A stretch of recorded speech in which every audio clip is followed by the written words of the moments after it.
सिंधी भाषा विकास परिषद सदा जिए, अमर रहे राष्ट्रीय सिंधी भाषा विकास परिषद हरदम फले फूले। सिंधी भाषा साहित्य जो प्रचार थिए, साहित्यकारन जो गो सत्कार थिए। नई पीढ़ी जा सिंधी जुआन तरक्की कन, पंहिंजी कौम देश जो नालो रोशन कन। सिंधियुनि जा सुंदर सपना साकार थियन, सिंधु घाटीअ जा वारिस बेदार थियन। रोशन आईंदे जी पीड़ पकी रखजे, हर सिंधी तालीम वठी लाइक बणजे। सिंधी भाषा विकास परिषद सदा जिए, अमर रहे राष्ट्रीय सिंधी भाषा विकास परिषद हरदम फले फूले। अमर रहे सिंधी भाषा, अमर रहे विकास परिषद अमर रहे, अमर रहे, अमर रहे, अमर रहे।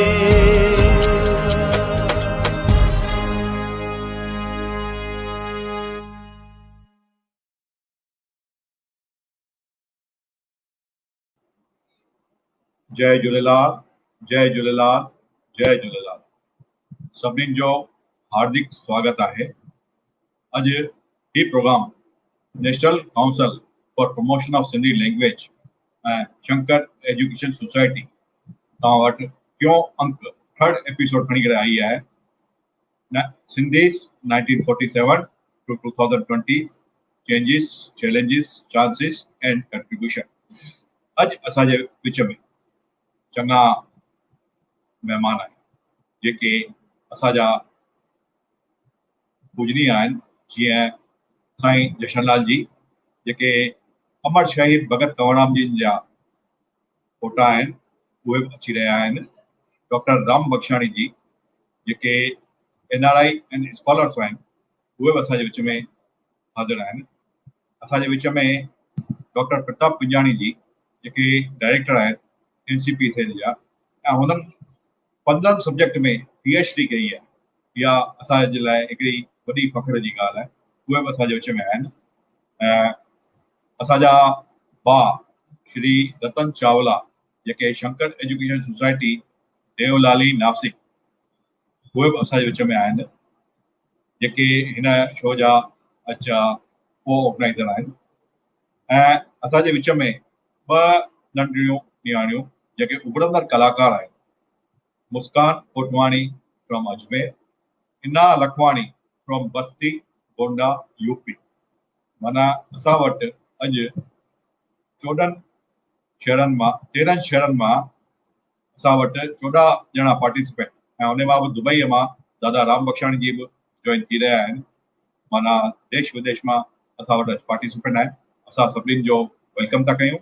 ऐं मां पहिरीं अॼु इन्विटेशन ॾींदुसि मुस्कान कोटवाणी खे कि हू पंहिंजे मधुर आवाज़ में अची करे हिकिड़ो कलाम ॻाए। मुस्कान कोटवाणी। दादा नमस्ते। नमस्कार, जय झूलेलाल। जय झूलेलाल। तव्हांजी उमिरि घणी आहे? दादा मां 19 साल जी आहियां। वाह वाह, असांजे लाइ फ़ख्र जी ॻाल्हि आहे कि 19 साले जी मुस्कान कोटवाणी असांजे साम्हूं अॼु ही कलाम पेश थी करे। ऐं इन सां असां चई सघूं था कि असांजी सिंधियत घटि में घटि नेक्स्ट 80 साल, अॼु असां 2020 में आहियूं, त नेक्स्ट 80 साल माना 2100 ताईं असांजी सिंधियत जीअरी रहंदी, इहा असांखे गारंटी आहे। त मुस्कान जी, तव्हां अॼु जो प्रोग्राम शुरू कयो पंहिंजे मधुर आवाज़।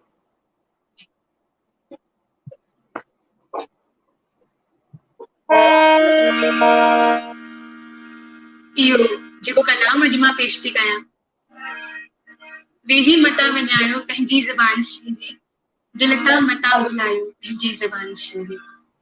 वाह दादा धनराज साहिब इन जे मथां ॾाढी सुठियूं पंक्ति लिखियूं आहिनि कि दुनिया जो ॿियूं ज़ुबानूं बेशक रखियो अखियुनि ते, दुनिया जी ॿियूं ज़ुबानूं बेशक रखियो अखियुनि ते, सीने सां पर लॻायो पंहिंजी ज़बान सिंधी, पंहिंजी ज़बान सिंधी।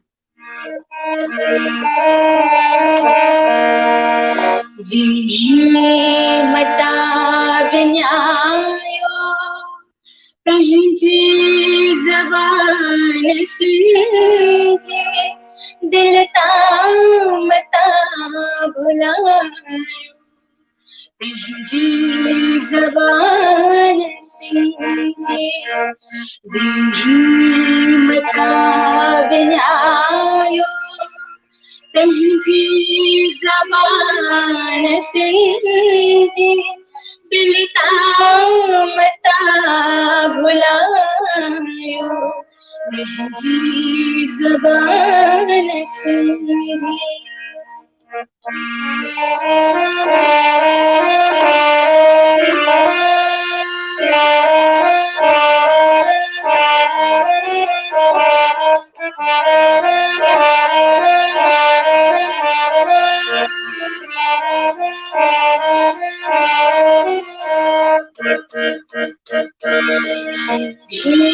हुजण जी बाकी आहे इहा निशानी, सिंधी हुजण जी बाकी आहे इहा निशानी, सिंधी हुजण जी बाकी आहे इहा निशानी, जग मां नसा मिटायो पंहिंजी ज़बान सिंधी, दिल तां मता भुलायो पंहिंजी ज़बान सिंधी, दिल मता विञायो पंहिंजी ज़बान सिंधी, दिल तां मता भुलायो पंहिंजी ज़बान सिंधी, पंहिंजी ज़बान सिंधी, पंहिंजी ज़बान सिंधी। वाह वाह, मता बुलायो पंहिंजी ज़बान सिंधी। असां ही प्रोग्राम इन करे रखियो आहे, सिंधीज़ 1947 टू 2020 असां लास्ट 73 सालनि में पंहिंजी ज़बान न भुलियायूं।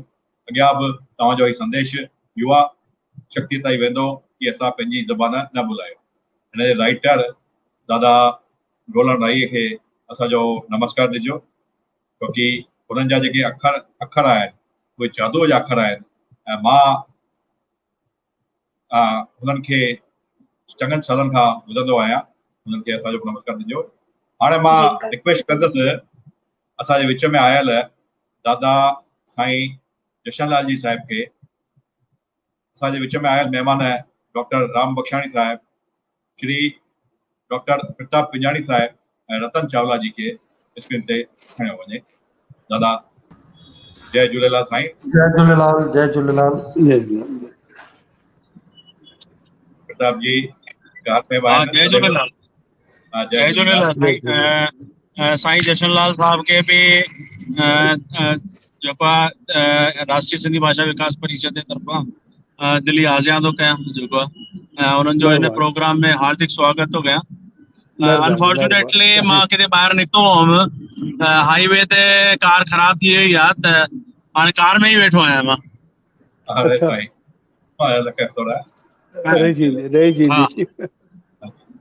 असांजे विच में अगरि डॉक्टर बख्शाणी साहब जुड़ी विया हुजनि त उन्हनि खे बि स्क्रीन ते खणो। डॉक्टर राम बख्शाणी साहब, रतन जी तव्हां वेलकम कजो। राष्ट्रीय सिंधी ॿोली विकास परिषद दिल्ली ऐं Shankar education society Devlali camp Nashik तव्हां सभिनि जो अॼु सिंधी 1947 खां 2020 ताईं स्वागत थो करे। अॼु असांजे विच में असांजा सौभाग्य आहिनि त दादा गौराम साईं जा नातू श्री जतनमल जी असांजे विच में आहिनि। साईं हरिओम ऐं जय झूलेलाल। मां तव्हांखे तव्हां सभिनि खे आशीर्वाद ॾियो ऐं असांजी सिंधी ॿोली खे आशीर्वाद ॾियो जेकी वधे फुले वधे। धन्यवाद। असांजे विच में NCPL जे असांजा भाउ डॉक्टर प्रताप पंजानी बि अॼु आहिनि। वीचार अॼु ॾाढी कोशिशि कई पर मां उन्हनि खे सिंधीअ लाइ जेको उन्हनि जो प्यार आहे ऐं अॼु उहे रस्ते ते अटकी पिया आहिनि, गाॾी ख़राबु आहे त बि अॼु असां सां गॾु जुड़ियल आहिनि। मां उन्हनि खे इन ॻाल्हि लाइ ॾाढी उन्हनि जो ॾींहुं मां शुकुरु अदाई थो कयां ऐं मां चाहींदुसि हीअं पंहिंजो जेको उनजो जज़्बो आहे सिंधियुनि लाइ उहो हमेशह रहंदो हले। ऐं मां इहा बि इच्छा कंदुसि अॻियां NCPCL लाइ अञा 2-5 साल ताईं हिते असांजा प्रतिनिधि करे रहो, इहा असांजी दिली इच्छा आहे। ऐं ॿियो असांजे विच में दुबई खां असांजा अंकल डॉक्टर राम बक्सानी जी आहिनि। मां उन्हनि जो बि स्वागत थो कयां ऐं अॼु जे प्रोग्राम जे अंदरि शुरूआत कई वञे। मां इहो नारायण जी भगवानी खे मां चवां थो। मां साईं जी सां अॻियां वठंदुसि। साईं जी हिकु नंढी कविता मुंहिंजी लिखियल आहे, उहा विच में आयल हिकिड़ी नंढी न्याणी इना लखमाणी जेका बस्ती यूपी गोंडा मां आई आहे, उहा मुंहिंजी लिखियल हिकिड़ी कविता पेश कंदी, तव्हांजी आज्ञा हुजे। हाँ बिल्कुल बिल्कुल। इना जी खे स्क्रीन ते खणो। इना लखमाणी। जय झूलेलाल। जय जरवारे। जय जरवारी सदाबहार। इना जी तव्हांजो माइक स्टार्ट कयो।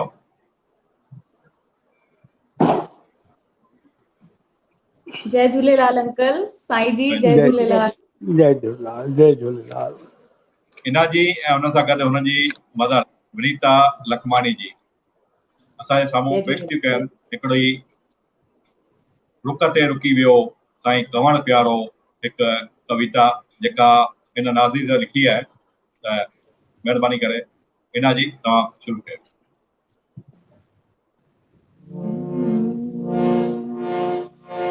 रुक में रुसी वयो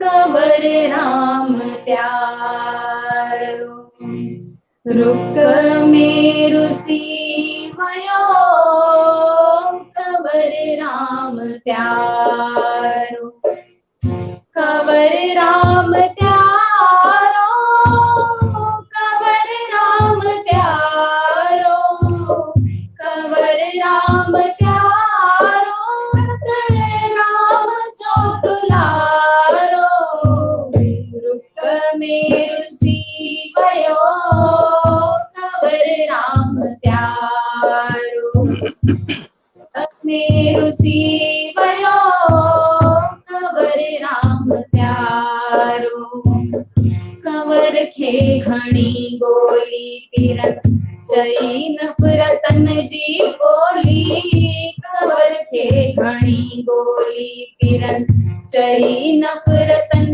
जी बोली, पोखे नफ़रतन जा बि कयो सिंधियुनि खे भयभीत, पोखे नफ़रतन जा बि कयो सिंधियुनि खे भयभीत, रुक में रुसी वयो कंवर राम प्यारो, रुक में रुसी वयो कंवर राम प्यारो, कंवर राम प्यारो, कंवर राम प्यारो, कंवर राम प्यारो, सत राम जो दुलारो, रुक में रुसी वयो कंवर राम प्यारो, रुक में रुसी वयो कंवर राम प्यारो, कंवर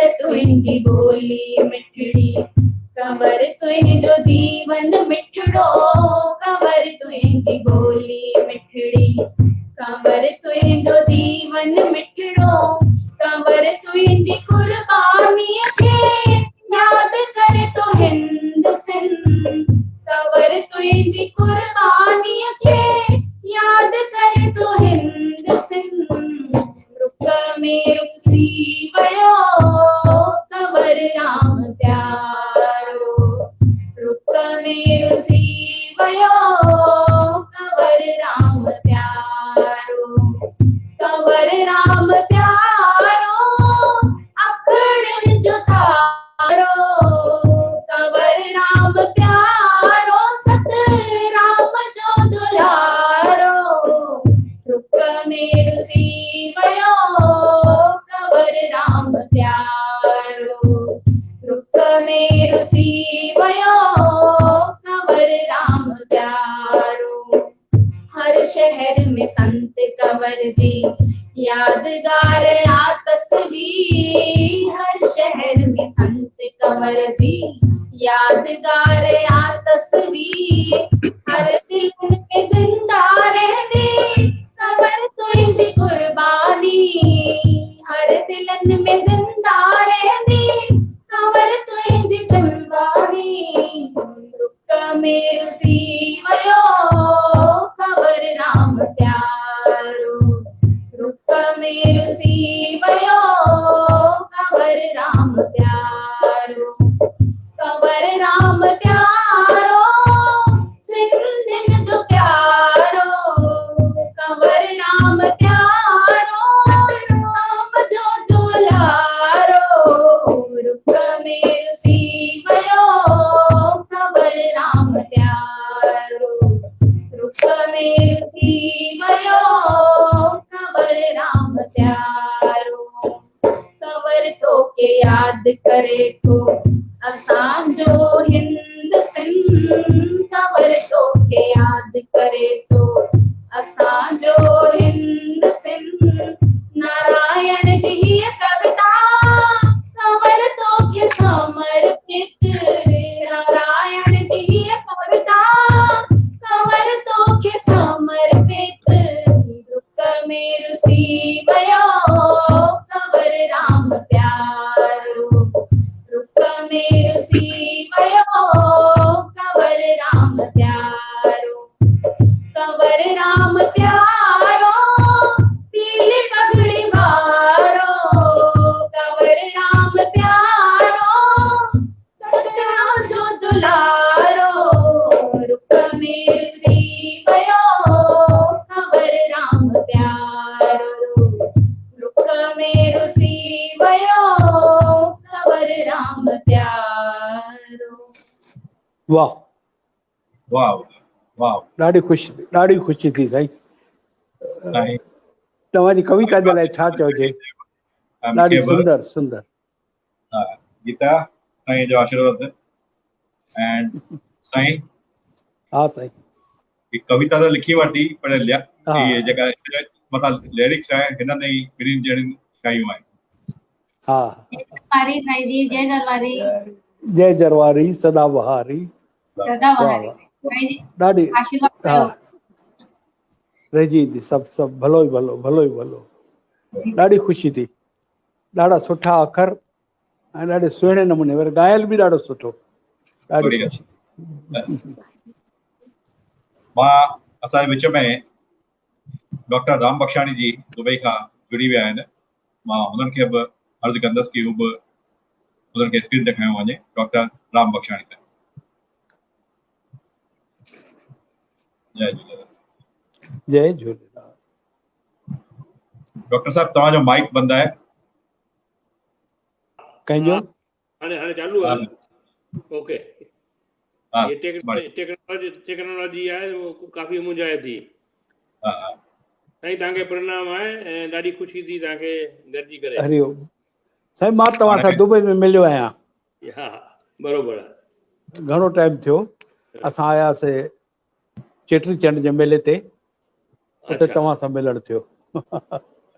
हा हाणे मां साईं जशनलाल साहिब खे रिक्वेस्ट कंदुसि कि हू असांजे सिंधियुनि में संतनि छा कंट्रीब्यूशन कयो आहे उन बारे में असांखे आशीर्वाद वचन ॾियनि ऐं उन बारे में असांखे ॿुधाए।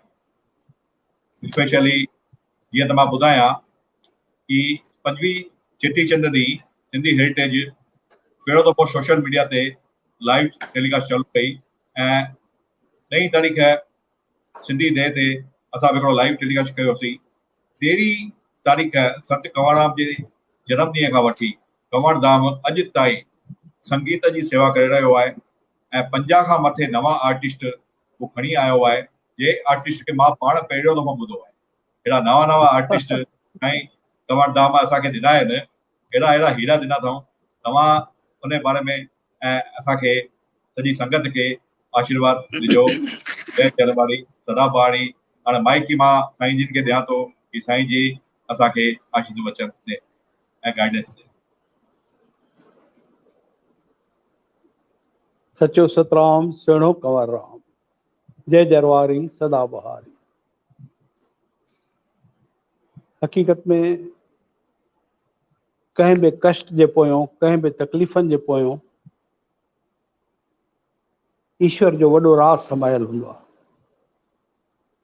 जॾहिं 13 अप्रैल ते असांखे लॻो त कोरोना जे करे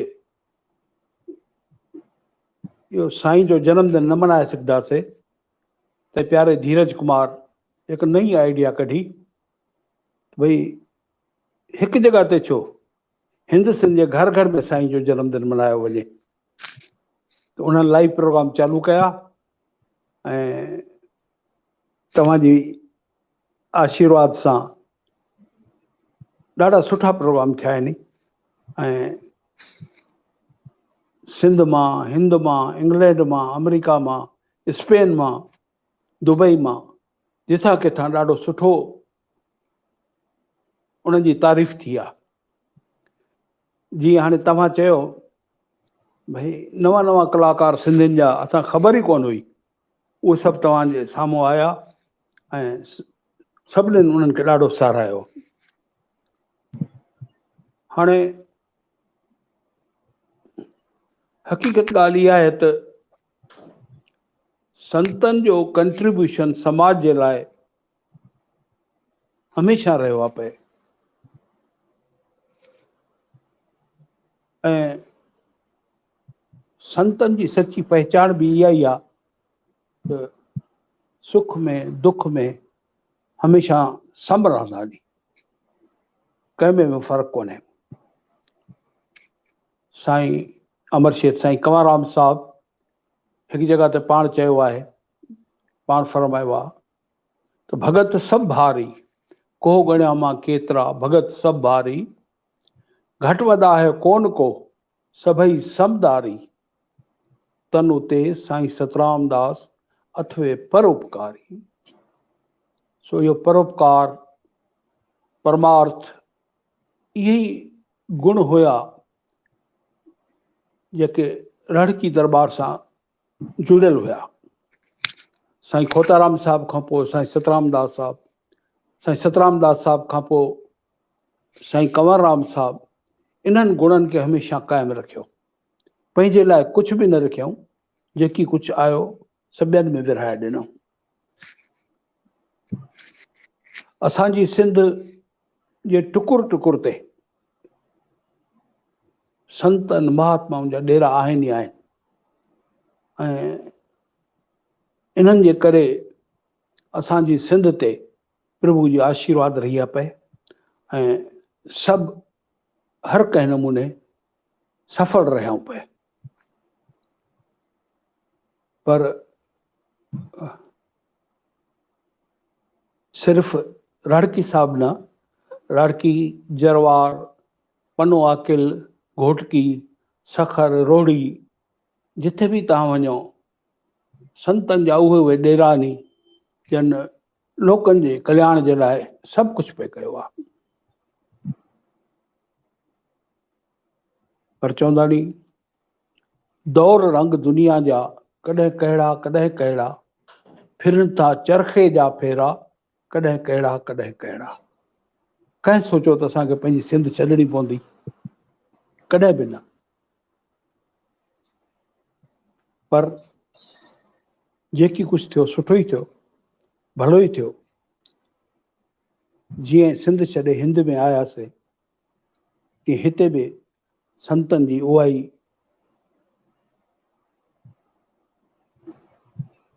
मेहर सभिनी ते रही।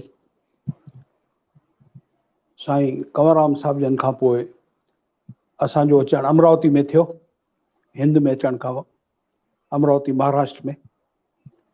हिते साईं जी डेवरी साहिब बि ठाहीसीं ऐं असांजा पिता साईं पेशूराम साहिब उन्हनि बि साॻी कड़ी पकड़ी। ऐं असांखे यादि आहे असां उन महिल 10 हरे साल जा हुआसीं जॾहिं हिंदुस्तान में आयासीं 1955 में। त साईं पेशूराम साहिब मुश्किल सां 4 या 5 ॾींहं घर में रहंदा, बाक़ी भारत जे दौरे ते हूंदा। यूपी हुजे छा, बिहार हुजे छा, MP हुजे छा, गुजरात हुजे छा, राजस्थान हुजे छा, हर पासे नो साईं जे प्रेमियुनि जी उन्हनि खे कोठ थींदी, वञी करे उहे साईं जो नालो जपाईंदा ऐं हर कंहिं ते आशीर्वाद जी मेहर जो हथड़ो घुमाईंदा। असां ॾिसूं त नहीं है कि उम्र तक संगो भी सिंध जे हर संत हर महात्मा पंहिंजे बचड़नि ते हमेशह आशीर्वाद पे कई आहे। रोड़ी दरबार ॾिसो,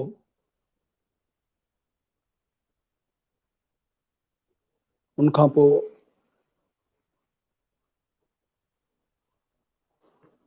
अचो तव्हां हाणे दरबारनि में साईं साधराम साहिब जगह जगह ते SSD धाम जी स्थापना कई आहे पंहिंजे प्रेमियुनि जे रहण जे लाइ, पंहिंजे प्रेमियुनि जी सुविधा जे लाइ। उनखां पोइ पने अकल दरबार ॾिसो, साईं चांडूराम साहिब हर जगह ते सखी बाबा सत्संग हाल ठवाया नी, जंहिंमें प्रेमी रही करे आनंद वठी करे सत्संग जी मौज बि वठनि था ऐं साईं बि सभिनी ते आशीर्वाद जो कनि था। उनखां पोइ साईं युधिष्ठिर लाल जॾहिं भारत में आयासीं साईं गोविंद राम साहिब शिधाणी दरबार जा संत उन्हनि हिंदू धर्म जो झंडो झुलायो, हिंदू धर्म खे उहो क़ाइमु रखियऊं, पंहिंजे प्रेमियुनि में पंहिंजे संगत में हिंदू धर्म जे लाइ पंहिंजी हुब ऐं प्यार पैदा कयो। उनखां पोइ साईं युधिष्ठिर लाल बि हाणे साॻे नमूने सभिनीनि खे प्रेम सां प्यार सां पंहिंजे आनंद सां सभिनी ते आशीर्वाद करे रहिया आहिनि। ऐं हेॾां पंहिंजो राजकोट में भाई टहलेराम भाई जुक्ताराम दरबार में साईं वासुदेवलाल निमाणी मूर्त हुया, बिल्कुलु ईअं जो बसि ॾिसंदो रहिजी वञे। उन्हनि बि पंहिंजे प्रेम प्यार सां सारी संगत खे जोड़े रखियो ऐं उन्हनि ते आशीर्वाद कई। हाणे उनखां पोइ भाई सुखदेव उहो बि एतिरा त सुहिणे नमूने पंहिंजी संगत खे जोड़ियो अथऊं जो नौजवान उन्हनि जे पोयों सम्झो लॻल ई आहिनि। सो उन्हनि जी बि मेहर आहे। ऐं भाई गोविंदराम साहिब नागपुर जा, वाह छा आवाज़ हुयो। नागपुर असांजो आर्य समाज जो ख़ासि गढ़ आहे, जेकी जल्दी कंहिं संत महात्मा खे या कंहिं मंदिर खे न मञींदा नी, पर साईं जी आवाज़ में साईं जी ॻाल्हाइण में उहा तासीर हुई भाई गोविंदराम साहिब जन जे जो सभु छिकिजी पिया आया। उन्हनि बि वॾा वॾा कम कया, वॾियूं धर्मशालाऊं ठारायूं ऐं सभिनी प्रेमियुनि खे पाण सां जोड़े रखियऊं। ऐं जिथे बि सिंधियुनि जा डेरा आहिनि, जिथे बि सिंधियुनि जूं दरबारियूं आहिनि, प्रेम प्रकाश आश्रम चओ, असां स्वामी सर्वानंद साहिब जा बि दर्शन कयासीं, स्वामी शांति प्रकाश महाराज जा बि दर्शन कयासीं ऐं हाणे वरी स्वामी देव प्रकाश महाराज, स्वामी भगत प्रकाश महाराज, सभिनी सां सुठो प्रेम प्यार उन्हनि बि पंहिंजा स्थान शहर शहर में ठाहिया नी, जंहिंमें प्रेमी रही करे सुख वठनि था ऐं प्रेम प्यार सां सभिनी खे जोड़े रखियो अथऊं। अहिड़े नमूने असां ॾिसूं था त असां सिंधियुनि ते भले 47 हुजे कि 2020 हुजे, हमेशह संतनि जी मेहर रही आहे पए, संतनि जी कृपा रही आहे पए। असांजी चवनि था वॾा चवंदा नी भई असांजी सिंध जेकॾहिं कंहिं क़त्ले आम खां या कंहिं वॾे नुक़सान खां बची वई, उनजो कारण इहो ई हो जो साईं कंवरराम साहिब जहिड़नि पंहिंजी कुर्बानी ॾिनी ऐं सभिनी संतनि महात्माउनि जी आशीर् असां सां गॾु रही आहे पई। भारत अचण खां पोइ असांजूं 3 पीढ़ियूं, 1 न 2 न पर 3 पीढ़ियूं असांखे पाण इस्टेब्लिश करण में लॻी वियो।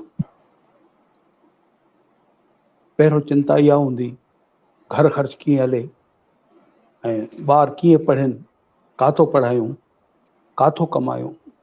जंहिं वटि वॾियूं वॾियूं ज़मीना हुयूं, वॾियूं वॾियूं हवेलियूं हुयूं, से हिते अची करे दाल छोला विकिणण लॻा, दाल पकवान विकिणण लॻा ऐं थोरो कमु कंदे पंहिंजे जीवन खे ठाहींदा विया। हाणे वञी करे 4थी पीढ़ी असांजी कुझु पाण खे मज़बूत कयो आहे, पर अञा बि घणियूं कमियूं आहिनि जो असांजी राजनीति में, पुलिस में, मिलिट्री में ओतिरो वर्चस्व कोन्हे जेको हुजणु खपे ऐं एकता जी बि कमी आहे। पाण में प्रेम प्यार ऐं एकता जेकॾहिं वधे त असांजो सिंधी समाज काॾे जो काॾे पहुची वञे। हिक ॿिए खे कोशिश करे मथे खणूं जेतिरो थी सघे। अहिड़े नमूने असां ॾिसूं था त संतनि जी मेहर हमेशह रही आहे पए ऐं हमेशह रहंदी। हा, ॿियो कुझु सुवाल पुछणो हुजे त भले।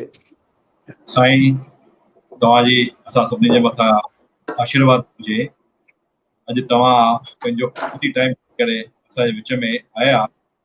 असां ऑनलाइन खाली मां हिकु लाइन तव्हां लाइ चवंदुसि, सभु कुझु दीना आपने भेंट करियूं में क्या साईं, नमस्कार की भेंट करूं जोड़ू में दोनों हाथ। साईं असां संतनि जे घर जा भिखारी आहियूं, असां संतनि जे घर जा सवाली आहियूं।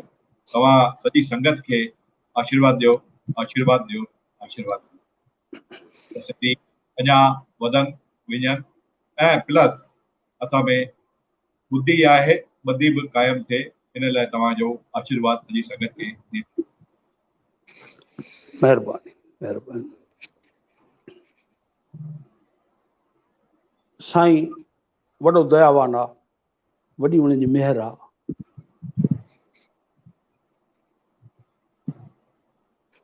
बसि छड़ो उनजे नाले खे जपीदा रहूं ऐं उनजो सिमरन कंदा रहूं, कॾहिं उनखे विसारूं न, त उन्हनि जी कृपा, उन्हनि जी मेहर हमेशह थींदी रहंदी। हे महामारियूं त अचनि पयूं, 1910 ऐं 1918 में बि इहे तकलीफ़ूं आयूं हुयूं, जंहिंजो सभिनीनि हिमत सां मुंहुं ॾिनो हुयो।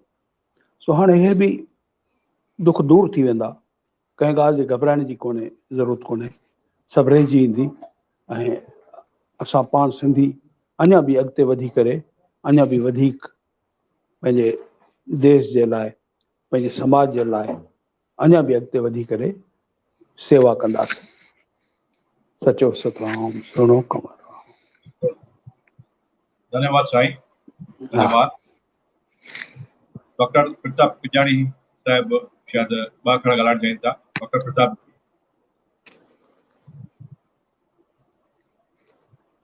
वो ट्रेवलिंग में आहिनि त मां प्रताप जी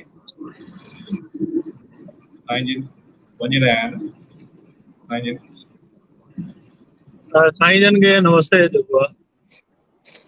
हरिओम साईं, हरिओम। सचो सतराम। हाँ इंटरनेट ही प्रॉब्लम आहे, थी सघे थो गाॾी में न ईंदो हुजे जेको आहे। हा बराबरि बराबरि। निकल गया साईं, तव्हां टाइम कढी करे असांजे विच में राम बख्शाणी साहब खे बि नमस्ते जेको आहे। हा साईं जय झूलेलाल। जय झूलेलाल सलाम। जय झूलेलाल। मां हाणे असांजे विच में आयल दुबई खां डॉक्टर राम बख्शाणी साहिब, जंहिंखे मां पहिरियों दफ़ो मां नंढो ॿार हुअसि 1980 में भगवान देव आचार्य हिकिड़ो प्रोग्राम कयो हो, जंहिंमें ज्ञानी जैल सिंह मुंहिंजे फादर जे मामे चाचा तेजूमल खे बि राष्ट्रपति जे हथां हिकिड़ो प्राइज़ मिलियो हो। तॾहिं मां अञा 13 साल जो हुअसि, तॾहिं मां उहो प्रोग्राम अटेंड कयो हो। हुते बि मां डॉक्टर राम बख्शाणी खे ॾिसी करे इंस्पायरेशन मूंखे मिली हुई त असांजे विच में अॼु डॉक्टर राम बख्शाणी साहिबु आहिनि। मां हुननि खे रिक्वेस्ट कंदसि कि हू 2 अखर ॻाल्हाइनि। NRIs जो असांखे कंट्रीब्यूशन इन सिंधियत। डॉक्टर राम बख्शाणी साहिब।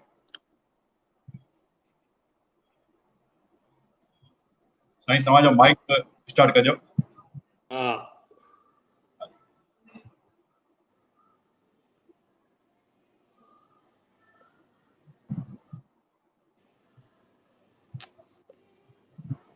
हाँ साईं, माइक चालू आहे। थियो? हं? ठीकु आहे। हाँ ठीकु आहे। छाकाणि त ये टेक्नोलॉजी थिए थी केॾी महिल के बटन हेठि था थियनि, के मथे पिया थियनि। काई ॻाल्हि कोन्हे।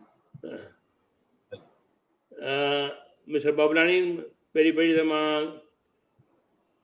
तव्हांजो शुक्रगुज़ार आहियां जो मूंखे अॼोकी शाम में पाण सां गॾु शरीक कयो अथव। हक़ीक़त में मूंखे हीअ हिकु क़िस्म जो मां सम्झां थो त बोनस ई हो जो साईं जशनलाल साहिब जो दर्शन थियो ऐं उन जा वचन ॿुधण जो मौक़ो मिलियो ऐं काफ़ी सुजाॻी मूं में आई ऐं मां सम्झां थो त सभिनी में आई हूंदी, छाकाणि त केतिरियूं ॻाल्हियूं जेके साईं जिन ॿुधायूं तिन जी ख़बर असांखे कोन हुई। ऐं हीअ हिकिड़ी तमामु वॾी ॻाल्हि आहे जो असीं पंहिंजनि संतनि खे आम अॻियां आणे सभिनी खे रोशनी था ॾियूं। जीअं ॻाल्हि कॾहिं महामाई जी, त इहा हक़ीक़त आहे त हीअ का नई ॻाल्हि असां वटि कोन थी आहे। 100 साल अॻु में 1918 में स्पेनिश फ्लू थियो हो, जंहिंमें 40 खां 50 मिलियन माण्हू मरी विया हुआ। 40 खां 50 मिलियन माण्हू मरी विया हुआ ऐं उनखे 100 साल थिया आहिनि। पर असांजे किताबनि में, दर्सी किताबनि में इहा ॻाल्हि जी ॼाण बिल्कुलु कोन्हे। विद रिज़ल्ट असीं प्रिपेयर कोन था करियूं पाण खे। अॼु जेकॾहिं असीं ॾिसंदासीं त कॉलरा 1817 में आई ऐं उन में 1 मिलियन माण्हू मरी विया हुआ। प्लेग 1855 में आई जंहिंमें 12 मिलियन माण्हू मरी विया। त इहे जेके बीमारियूं आहिनि, या जीअं अॼुकल्ह ॿार ॼमे थो त यकदमि डॉक्टर लिखी थो ॾिए त हिनखे भई टुका हणायो, स्मॉल पॉक्स करियो। त इन जे पुठियां सभु ॻाल्हियूं आहिनि। इहे वक़्तु असां सफ़र कयूं आहिनि, उन्हनि खे मुंहुं ॾिनो अथऊं, हिन मां बि असीं मुंहुं ॾींदासीं। पर हिकिड़ी ख़ुशी जी ॻाल्हि कहिड़ी आहे त हिन महामारीअ असां सिंधियुनि में काफ़ी ॿधी आंदी आहे। जो मां ॾिसां थो त सिंधियत ऐं सिंधियुनि जे बारे में जेके प्रोग्राम थी रहिया आहिनि, कल्चर या ॿिए नमूने बि स्पिरिचुअल लिटररी, इहे काफ़ी फंक्शन थी रहिया आहिनि। इहा ॻाल्हि असांजे लाइ काफ़ी इम्प्रूवमेंट आई आहे सिंधियुनि में। त असीं हरू भरू इन खे ही जेको कोरोना हली रहियो आहे, हरू भरू निगेटिवली न ॾिसूं, थोरो इनखे पॉज़िटिव था ॾिसूं। त हिननि असांजे सिंधियुनि में काफ़ी ॿधी आंदी आहे। बाबलाणीअ चयो त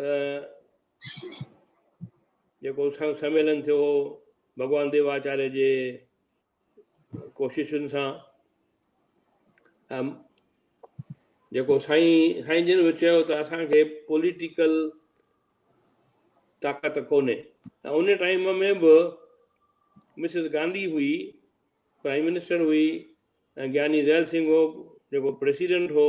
मूंखे तमामु यादगिरी आहे जेतोणीकि मूंखे ज़ैल सिंह अवार्ड ॾिनो, पर मिसिस गांधीअ चयो त जो हिंद निकला है वो सिंध से निकला है, सिंध से हिंद निकला है, हिंद से हिंदुस्तान बना है, तो पूरा हिंदुस्तान आपका है, आप चिंता क्यों करते हो। सभिनी तारियूं वॼायूं। अॼु 40 साल खां पोइ बि असांखे मिलियो कुझु कोन्हे, ख़ाली असां तारियूं वॼायूं ऐं ख़ुशी थी। साईं ज्ञानी ज़ैल सिंह बि मूंखे ॿुधायो, उन टाइम में मूंखे यादगिरी आहे, स्पीच कई ऐं पंहिंजो जेको पंहिंजी ऐनक लाइ ॻोरा उगंदे चई त जब जब सिंधियों की बात सोचता हूँ मेरे आंखों में से आंसू आते हैं।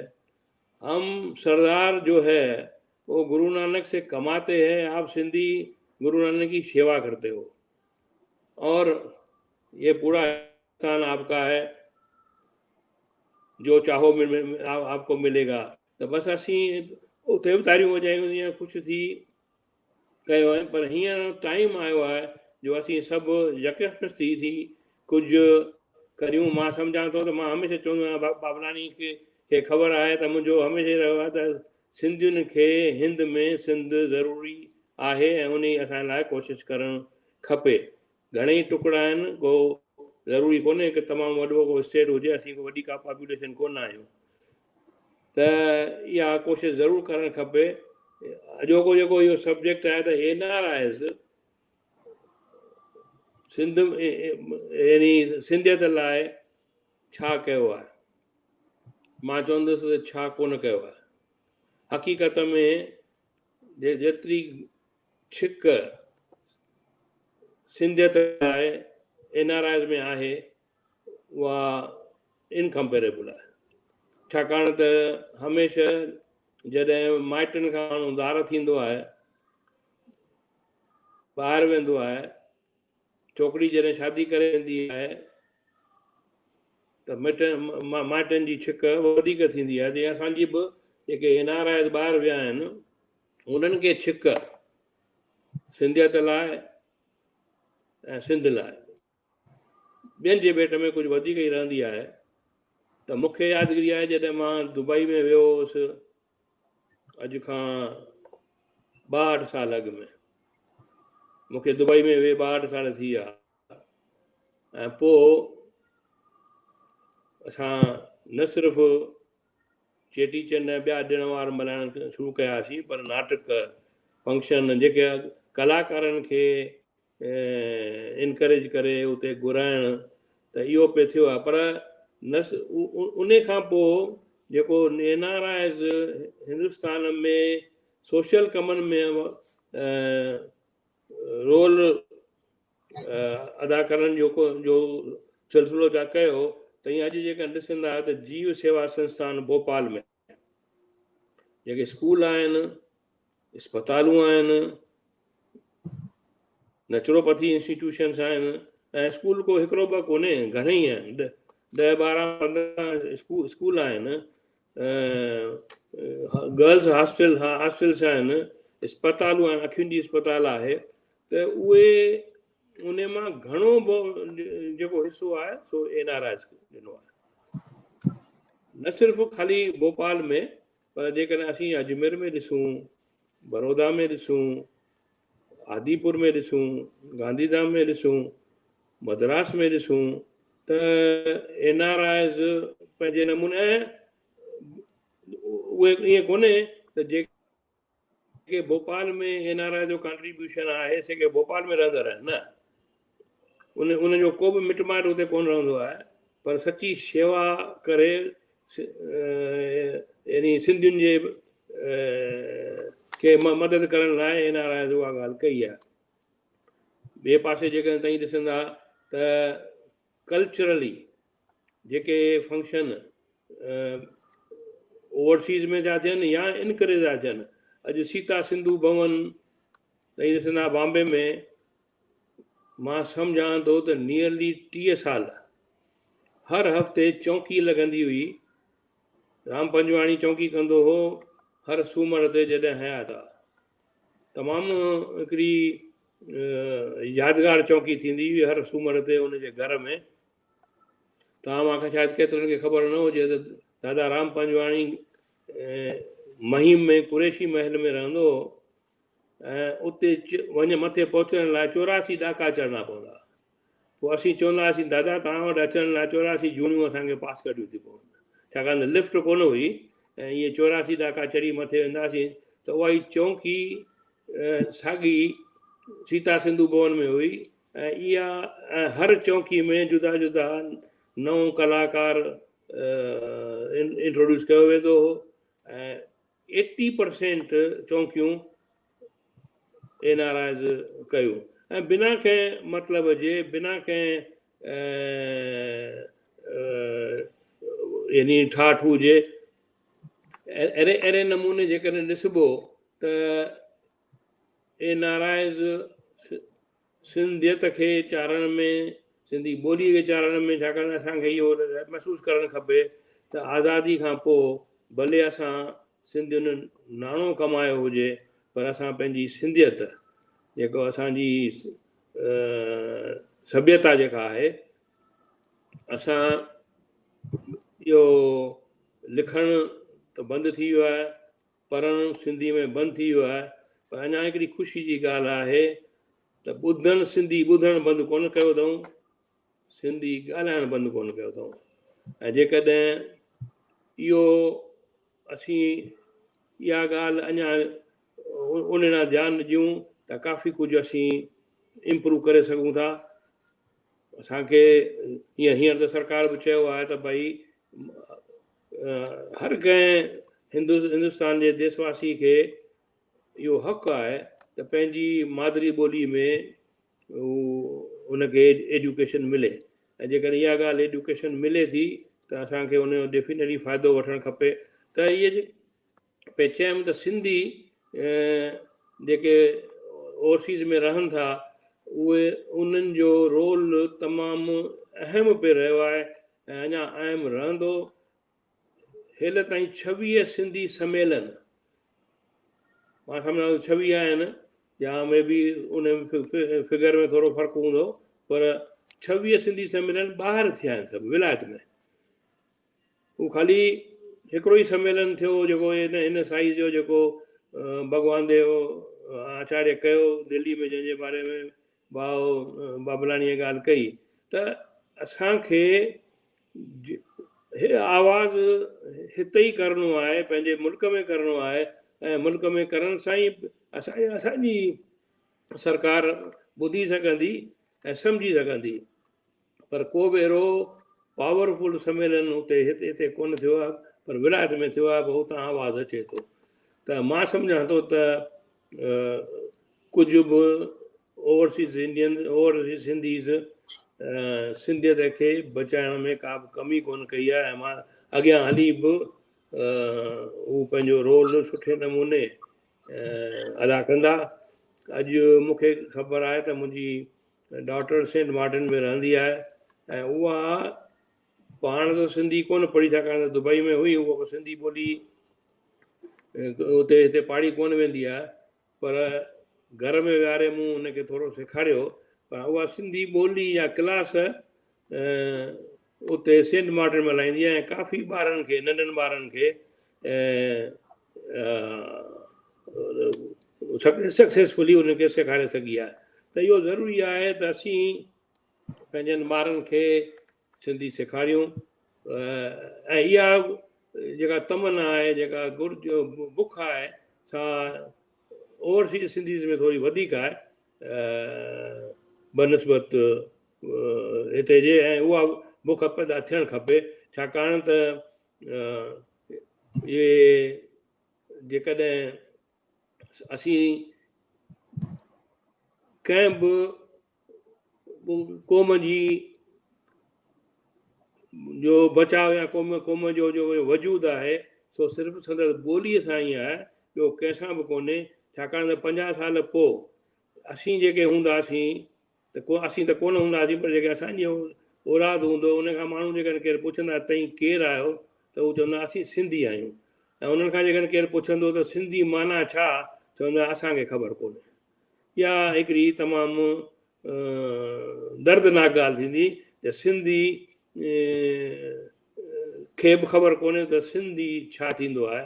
त हू चवंदो आहे असांजे पासे असांजे माइटनि चयो असीं सिंधी आहियूं त सिंधी आहियूं। त असांखे सिखणो आहे त सिंधी माना छा। उहो हीअ जनरेशन एक्सटिंक्ट थिए उन खां अॻु में पंहिंजी औलाद खे काफ़ी नॉलेज ॾियणो आहे त उहो आहे। हू जीअं हिकिड़ो चवंदा आहिनि त जेके हिते ॼमंदा से बि सिंधी सॾिबा धारियनि थी सॉरी जेके हिते ॼमंदा से बि सिंधी सॾिबा सिंधी थी करे बि सिंध खे ॾिसण खूं सिकंदा धारियनि वांगुरु जॾहिं सिंध वञी ॾिसंदा माण्हू ईअं चवंदा सिंधी आया आहिनि सिंध ॾिसण। हिकु इहो चर्चो थी थो वञे त बसि मां हिते बंदि करणु चाहींदुसि। मां सम्झां थो त इहा ॻाल्हि आहे त जेके विलायत में सिंधी रहनि था से पंहिंजो रोल अदा कंदा ईंदा अॻे खां वॻड़ा थींदा। महिरबानी। डॉक्टर साहब मां बि ॿ साल अॻु NRI हुअसि ऐं 12 सालनि में जेको मां सिंधियत आउट ऑफ इंडिया ॾिठी उहा इंडिया खां वधीक आहे। अॼु दुबईअ में मूंखे दुबई जे बैरन मां रहियो आहियां उते बि सिंधी खाधो मिले थो सिंधी कोकी मिले थी ऐं दाल पकवान सिंधी सभु शयूं मिलनि थियूं। इहा बि उते हिकिड़ी सिंधियत जी निशानी आहे। तव्हां पंहिंजो क़ीमती वक़्तु कढी करे असांजे विच में आया मां तव्हांजो लख लख शुक्राना थो चवां। जय झूलेलाल जय झूलेलाल। जल्दी ई असां वापसि गॾिजंदासीं। जय झूलेलाल। असांजे विच में चङा विद्वान जुड़ी चुका आहिनि। डॉक्टर सुरेश बाबलाणी जेके NCPSL जा मेंबर बि आहिनि हिकिड़ा स्कॉलर आहिनि ऐं हुननि का किताब बि लिखिया आहिनि प्लस हो गवर्नमेंट सर्विस में इंजीनियर बि आहिनि इंजीनियरिंग ऑफिस में आया आहिनि। त मां हुननि जो स्वागत थो कयां। Thank U Narayan ji. असांजे विच में श्री लक्ष्मण खेतानी जी जुड़ी विया आहिनि जेके NCPSL एग्जीक्यूटिव कमेटी जा मेंबर आहिनि ऐं गॾोगॾु राजस्थान क्रिकेट एसोसिएशन ऐं जोधपुर क्रिकेट एसोसिएशन जा बि मेंबर आहिनि। हू हिकिड़ा पब्लिशर बि आहिनि त मां हुननि जो बि स्वागत थो कयां। मां पहिरीं डॉक्टर सुरेश बाबलाणी खे चवंदुसि कि असांखे ॿुधाईनि कि असांखे हींअर जेका नई शिक्षा नीति आई आहे या उन में असांखे छा चांसिस आहिनि पंहिंजी सिंधी ॿोली वधाइण लाइ। जी सभिनी खां पहिरीं त तव्हांजा वॾा शुक्राना तव्हां मूंखे मौक़ो ॾिनो हिन वेबिनार में सॾु करण जो। नारायण जी जॾहिं असीं 1947 टू 2020 जी ॻाल्हि था कयूं पिया त असां वटि सिंधीअ जी जेका शिक्षा हुई उहा 1980 ताईं त बिल्कुलु बरक़रार हुई जंहिंमें सभई सब्जेक्ट असांखे सिंधीअ में पढ़ाया वेंदा हुआ। न रुगो सिंधी भाषा पर सोशल स्टडीज़ साइंस ऐं हिंदी ऐं इंग्लिश खे छॾे करे बाक़ी जेके असांजा सब्जेक्ट हूंदा हुआ उहे सिंधीअ में पढ़ंदा हुआसीं। असीं पंजे क्लास ताईं उन में मां बि शामिल आहियां। मां बि 5 क्लास ताईं ही जेके सब्जेक्ट्स पढ़िया आहिनि उहे सिंधीअ में पढ़िया आहिनि। 1980 खां पोइ धीरे धीरे करे असां वटि इहे जेके सब्जेक्ट्स आहिनि उहे धीरे धीरे करे घटि थींदा विया हली ऐं हाणे त असां वटि रुगो हिकु ई थर्ड लैंग्वेज बचियल आहे जेका असीं थर्ड लैंग्वेज सिंधी पढ़ूं था पिया। पर असांजा ॿार घणो करे अंग्रेजी में था पढ़नि पिया उन्हनि खे सिंधी पढ़ी कोन थी वञे पई। हालांकि ॾाढनि स्टेट्स में इहो प्रोविज़न कयल आहे कि जंहिं बि स्कूल में 10 ॿार सिंधी हूंदा उन्हनि खे सिंधी पढ़ाई वेंदी पर उहा सिंधी पढ़ाई नथी वञे ऐं उन जे बदिरां हू संस्कृत था पढ़नि या गुजराती था पढ़नि या मराठी था पढ़नि पिया। ॻाल्हि अचे थी नई पॉलिसीअ में त नई पॉलिसी जेका 2020 में हींअर असांजे मानव वारे प्रधानमंत्रीअ लागू करण जे लाइ कई आहे उन में 3 लैंग्वेज सिस्टम जेको आहे मैथड उहो रखियो वियो आहे। त माना उन में हू अंग्रेजी बि पढ़ंदो हिंदी बि पढ़ंदो ऐं उनजी मदर टंग यानी मदर लैंग्वेज मातृभाषा जेका आहे असांजी जेका मादरी ज़ुबान आहे असां उहा बि पढ़ंदासीं। त इन मादरी ज़ुबान खे जॾहिं असां पढ़ंदासीं त इहा पॉलिसी चए थी त 5 ताईं, पहिरें खां 5 क्लास ताईं, यानी प्राइमरी खां वठी 5 क्लास ताईं हिन जा जेके 4 अलॻि अलॻि सेक्टर्स ठाहिया विया आहिनि उन में पहिरें खां 5 ताईं असांखे सभु सब्जेक्ट्स जेके आहिनि उहे असांखे मादरी ज़ुबान में पढ़णा आहिनि। त माना मैथ्स हूंदी, हिंदी हूंदी, सोशल स्टडीज़ हूंदी, साइंस हूंदी, उहा असांखे सिंधीअ में पढ़णी आहे। त उन जा किताब जेके लिखिया वेंदा या उन जी जेका टेक्नोलॉजी ठाही वेंदी उन्हनि जी अखरनि जी, उन जे लाइ बि असांखे वॾो कमु करिणो पवंदो। त इहे जेके प्राइमरी लेवल जा सब्जेक्ट्स आहिनि उहे असांखे सिंधी भाषा में मिलंदा ऐं सिंधी भाषा में उन्हनि जा किताब असां छपाराए सघूं था, साम्हूं आणे सघूं था। न रुगो एतिरो, छा चइबो आहे, पंहिंजी मादरी ज़ुबान में असांखे प्राइमरी लेवल ते मिलंदी, पर इहा हाई लेवल एजुकेशन में बि जेको आहे उन में रखियो इहा हाली त असां पंहिंजी मादरी भाषा में, मादरी ज़ुबान में असां ॿिए सब्जेक्ट्स बि पढ़ी सघूं था पिया। प्राइमरी लेवल ते जेको प्रधानमंत्री जो सोच आहे कि 2 सालनि खां वठी 8 साल ताईं जो ॿार जी जेका ग्रेस्पिंग पावर हूंदी आहे, जेका ग्रहण करण जी शक्ति हूंदी आहे, या जेको लैंग्वेजिस सिखी सघंदो आहे या नवां शयूं सिखी सघंदो आहे, उहो वधीक सिखी सघंदो आहे। त इन करे प्राइमरी लेवल ते उहा छा चइबो आहे कि असांखे एजुकेशन मिली वेंदी हली। सिंधीअ में अञा ताईं कॉलेज एजुकेशन में रिसर्च वर्क न थियो आहे। त रिसर्च जो इंस्टीट्यूट हिकिड़ो असांजो प्रधानमंत्री सोचियो आहे कि उन रिसर्च इंस्टीट्यूट खे असीं स्थापित कंदासीं जंहिंमें असीं सिंधी बि पढ़ी सघूं था पिया। ॿी ॻाल्हि, असां वटि हींअर 24 आवर्स जो चैनल पास थी वियो आहे हली। त उहो पास थी वियो हली त कॾहिं बि शुरू थी सघे थो। त उन में जेके ॻाल्हाइण वारा हूंदा, उन में जेके एक्टिंग करण वारा हूंदा, उन में जेके प्रोग्राम ॾियण वारा हूंदा, उहे सभु सिंधी हूंदा। त उन जे लाइ बि असांखे सिंधी भाषा जा कलाकार खपनि, गायक कलाकार खपनि, ऐं छा चइबो आहे कि प्रोग्राम जेके ऑर्गेनाइज़ कंदा आहिनि उहे खपनि, न्यूज़ रीडर्स खपनि। त इहे सिंधीअ जा जेके भाषा जा चांसिस आहिनि उहे एतिरा वधीक आहिनि जो मां चवां त हींअर त असां वटि वझो आहे। जेकॾहिं असां हुनखे न पकड़ोसीं त चवंदा आहिनि त वक़्तु जेको आहे न पुठियां खां थोरो हूंदो आहे, पुठियां खां हुनखे वार न हूंदा आहिनि, हुनखे अॻियां खां वार हूंदा आहिनि। त हींअर असांखे वक़्तु मिलियो त असीं वक़्त खे अॻियां जे वारनि खां पकड़ियूं ऐं पकड़े करे भाषा खे असां अॻियां वधायूं। वरी ॿी ॻाल्हि, असांजे पारां असांजो जेको MP साहिबु आहे शंकर लालवाणी साहिबु इंदौर मां, उन जेको आहे लोकसभा में हिकु डिमांड रखी आहे ऑल इंडिया लेवल जो सिंधी कल्चरल सेंटर हुअणु घुरिजे। एंड मां बि उन में कोशिशि कई आहे, मां इन खे 5 सालनि खां वठी हलायो आहे। एंड लालवाणी साहिब खे बि अर्ज़ु कयो त तव्हां इहो लोकसभा में खणो। त उन्हनि लोकसभा में खयो आहे। त जल्द ई जेका मूंखे सूचना आहे, मूंखे जेका ॼाण आहे, त इहो डिमांड असांजी पूरी थियण वारी आहे। प्लस सेंट्रल यूनिवर्सिटी जी असां डिमांड कई आहे, त उहा सेंट्रल यूनिवर्सिटीअ जी डिमांड बि असांजी पूरी थियण वारी आहे। टेक्निकल लैंग्वेज लाइ डिक्शनरीज़ ठहणियूं आहिनि, उहे डिक्शनरीज़ ठहणियूं आहिनि। त माना असांखे सिंधी भाषा ईंदी तॾहिं असीं टेक्निकल लैंग्वेज जी डिक्शनरी ठाहे सघूं था पिया। ऐं लैंग्वेज एंड लिटरेचर जा प्रोग्राम्स असीं करे सघूं था पिया। जेके बि ई इदारा ठहंदा या जेके इदारा आहिनि उन्हनि में टीचिंग जे लाइ, उन्हनि में पढ़ाइण जे लाइ असांखे सिंधीअ जा मास्तर खपंदा, चाहे लोअर लेवल हुजे चाहे अपर लेवल हुजे, हायर एजुकेशन। उन हायर एजुकेशन ताईं असांखे छा चइजे कि मास्तरनि जी, प्रोफेसर्स जी, लेक्चरर्स जी ज़रूरत पवंदी। त इन करे हींअर जेके ॿार एजुकेशन में पढ़नि पिया ऐं जिन BA करे वरिती आहे, चाहे उन्हनि खे कहिड़ी बि सब्जेक्ट में हुननि BA कई हुजे, चाहे हुननि सिंधी सिखी हुजे चाहे सिंधी न सिखी हुजे, मां उन्हनि सभिनी खे अर्ज़ु कंदुसि त MA सिंधीअ में करणु शुरू कनि ऐं सिंधी सब्जेक्ट्स ते रिसर्च करणु शुरू कनि। त नेचुरली जेको 2 सालनि खां पोइ या 3 सालनि खां पोइ जेके बि अपॉइंटमेंट्स ईंदा, उन्हनि अपॉइंटमेंट्स में नई टईअ खे वधीक मौक़ो मिली सघंदो। ॿी ॻाल्हि जेका नई पॉलिसी में आई आहे, उहा आई आहे पाली प्राकृत जेका आहे उन जे लाइ असांखे राष्ट्रीय संस्थान मिलण वारो आहे। त पाली ऐं सिंधी जेका निकिती आहे उहा पाली प्राकृत ऐं वराचड़ मां निकितल आहे। त उन जे लाइ बि असांखे छा अथसि नालो, सिंधी भाषा सिखणी पवंदी ऐं सिंधी भाषा ॻाल्हाइणी पवंदी।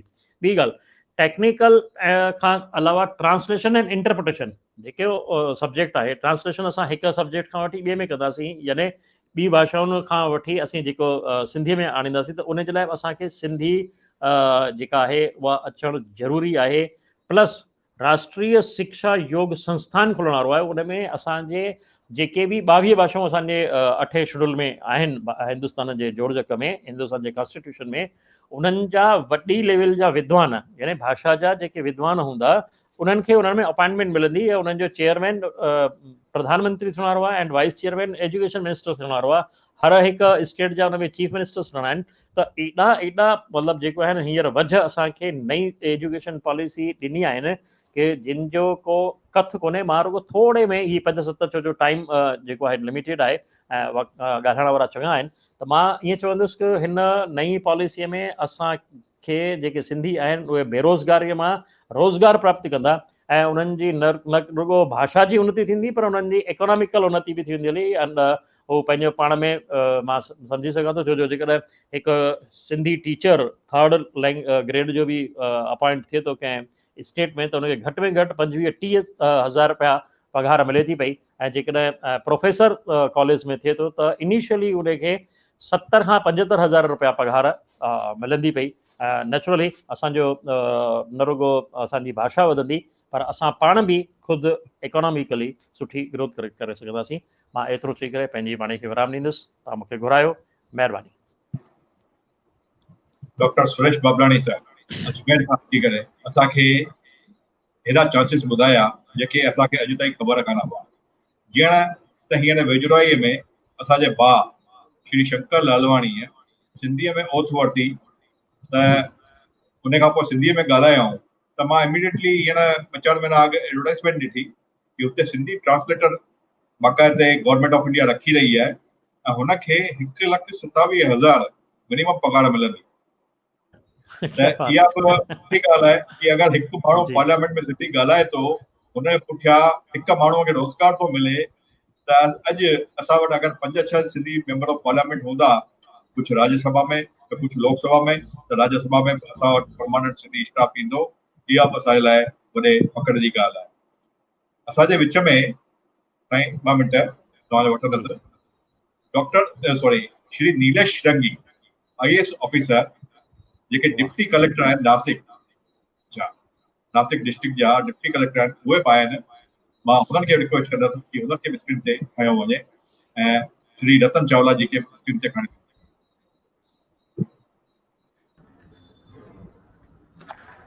नीलेश जी तव्हांजो माइक बंदि आहे। चालू है, मूंखे आवाज़ अचे थो। आवाज़ अचे थो? डॉक्टर नीलेश श्रृंगी जी जो असां वेलकम था कयूं। श्री रतन चावला जी हुननि जो वेलकम कंदा। हरिओम साईं। हरिओम। सभिनि खां पहिरियों तव्हांजो वेलकम टू नासिक। असां कोरोना पीरियड जे अंदरि तव्हां असांजे नासिक में आयो, असांजे शेवा जे अंदरि रुज़ू थिया, पर असांखे सिंधी समाज में तव्हांखे किथे बि घुराए करे तव्हांजो फेलिसिटेशन करण जो मौक़ो न मिलियो, त अॼु असांखे सुठो मौक़ो मिलियो। मां कल्ह ई नारायण भाई खे चयोमांसि, मां चयो भाई असां उन्हनि खे स्वागत न कयो। असांजो हिकु भाउ IAS जे अंदरि आयो आहे ऐं हुनजो स्वागत न कयो। असांजे दिलि जे अंदरि ॾाढो ॾुख थो थिए, पर सुभाणे उन्हनि खे घुराए करे सभिनि जे साम्हूं असां उन्हनि जो स्वागत कंदासीं। जंहिं प्रकार सां तव्हां असांजे नासिक जे अंदरि असांजे जी सभिनि जी शेवा था कयो ऐं ख़ासि करे मां सभिनि खे इहा ॻाल्हि ॿुधाईंदुसि। मां पहिरियों दफ़ो अॼु नीलेश भाई सां मिलां थो face to face on website, कॾहिं पर्सनल न मिलियो आहियां, पर अॼु ताईं मुंहिंजा अलाए घणा कम सिर्फ़ु व्हाट्सअप मथां कया अथनि। जिते जिते मूंखे देवलाली नासिक जे अंदरि किथे बि ज़रूरत हूंदी आहे, मां सिर्फ़ु उन्हनि खे मैसेज कंदो आहे, उतां सिर्फ़ु यस सर ईंदो आहे ऐं अधु कलाक खां पोइ जंहिंजो कमु हूंदो आहे उनजो थैंक यू ईंदो आहे। मां ईअं ई चाहींदुसि तव्हां असांजे देश में किथे बि कमु कयो पर सिंधियुनि खे यादि रखो। जय झूलेलाल। जय झूलेलाल। मां जीअं त रामायण पढ़ी आहे ऐं नीलेश श्रृंगी साहिब असांखे हिकिड़ो महाभारत जो उदाहरण ॾिनो जेॾी महिल मां हुन सां ॻाल्हायो पिए कि रामायण में बि दशरथ राजा खे जेॾी महिल पुटु खपजंदो हो त पुत्र सुयो यज्ञ असांजे हिकु ऋषि श्रृंगीअ करायो हो। उन खां पोइ ई राजा दशरथ खे संतान मिली हुई। ऐं हिननि महाभारत जी मूंखे हिकिड़ी ॻाल्हि ॿुधाई त असांजे विच में श्री नीलेश श्रृंगी जी आहिनि। मां हुननि जो स्वागत थो कयां ऐं हुननि खे चवंदुसि कि असांखे सिंधीअ में अॼु 2 अखर ॻाल्हाए। श्री नीलेश श्रृंगी। ॾाढो ॾाढो धन्यवाद नारायण जी, रतन जी। मां तव्हांजो ॿिन्हिनि जो तहे दिल शुक्रगुज़ार आहियां। ऐं थोरो माइक मथे खणंदा। अॼु जी तारीख़ में असां इहे ऑनलाइन फोरम जे ज़रिए सभिनी सिंधियुनि खे इकठो करे जेको तव्हां वेबिनार जे माध्यम सां सभिनी खे जोड़ियो आहे, ॾाढी ॾाढी ॾाढी माना स्तुत्य उपक्रम आहे। इन जे लाइ मां NSCPL जो माना तहे दिल शुक्रगुज़ार आहियां ऐं मुंहिंजो नसीबु आहे जो मां अॼु हिन वेबिनार जे माध्यम में मां सभिनीनि सां शरीक थियो आहियां। सभिनी खां पहिरीं मूंखे ॾाढो ॿुधी करे ख़ुशी थी, जीअं डॉक्टर सुरेश सर ॿुधायो भई अॼु जी तारीख़ में असां वटि अलॻि अलॻि कल्चरल एंगल में इम्प्रूवमेंट थियण वारी आहे, त इहा ॿुधी करे बेहद ख़ुशी थी थिए पई। अॼु जी तारीख़ में 1947 खां वठी 2020 73 साल गुज़ारे विया आहिनि। असां 73 सालनि में बेहद अॻिते हली आया आहियूं।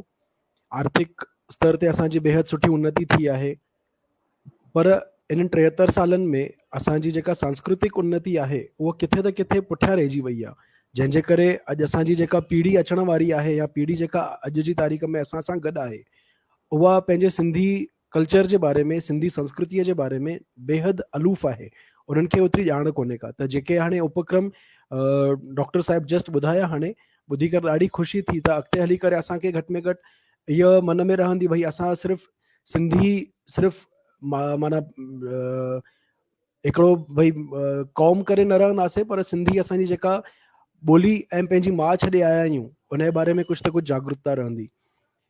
हाणे जी तारीख़ में मां सभिनी खां पहिरीं हिकिड़ो मुद्दो क्लियर कंदुसि। फ़िलहाल मां IAS न आहियां, मां उप जिलाधिकारी आहियां। स्टेट सर्विसिस मां मुंहिंजी सिलेक्शन थियल आहे। मां IAS जी लाइ कोशिशि कई हुई, पर मां फ़िलहाल अॼु उप जिलाधिकारी संवर्ग में नासिक में मां हिते लैंड एक्विजिशन ऑफिसर करे मां कार्यरत आहियां। अॼु जेका परिस्थिति आहे रोज़गार जे एंगल सां ॾिसी वञे या जंहिं हिसाब सां असां अॼु सिंधी पाण में अड़चन में आयल आहियूं, असां पाण खे सिर्फ़ु संकुचित करे रखियो आहे भई असां वापारी तबिको आहियूं, व्यापार में ई रहंदासीं। असांजो पुटु भले MBA कंदो, सुठे कलर्स सां पास थी करे ॿाहिरि निकिरंदो, डॉक्टर थींदो, पर अॻिते हली करे चवंदासीं यार तूं छाजे लाइ तो अॻिते कुझु करे पियो, पंहिंजो दुकानु धंधो आहे, चाबी खण, गलो संभाल, नोट वेठो गण। इन खां वधीक असां उन्हनि खे अॻिते वधणु नथा ॾियूं पिया।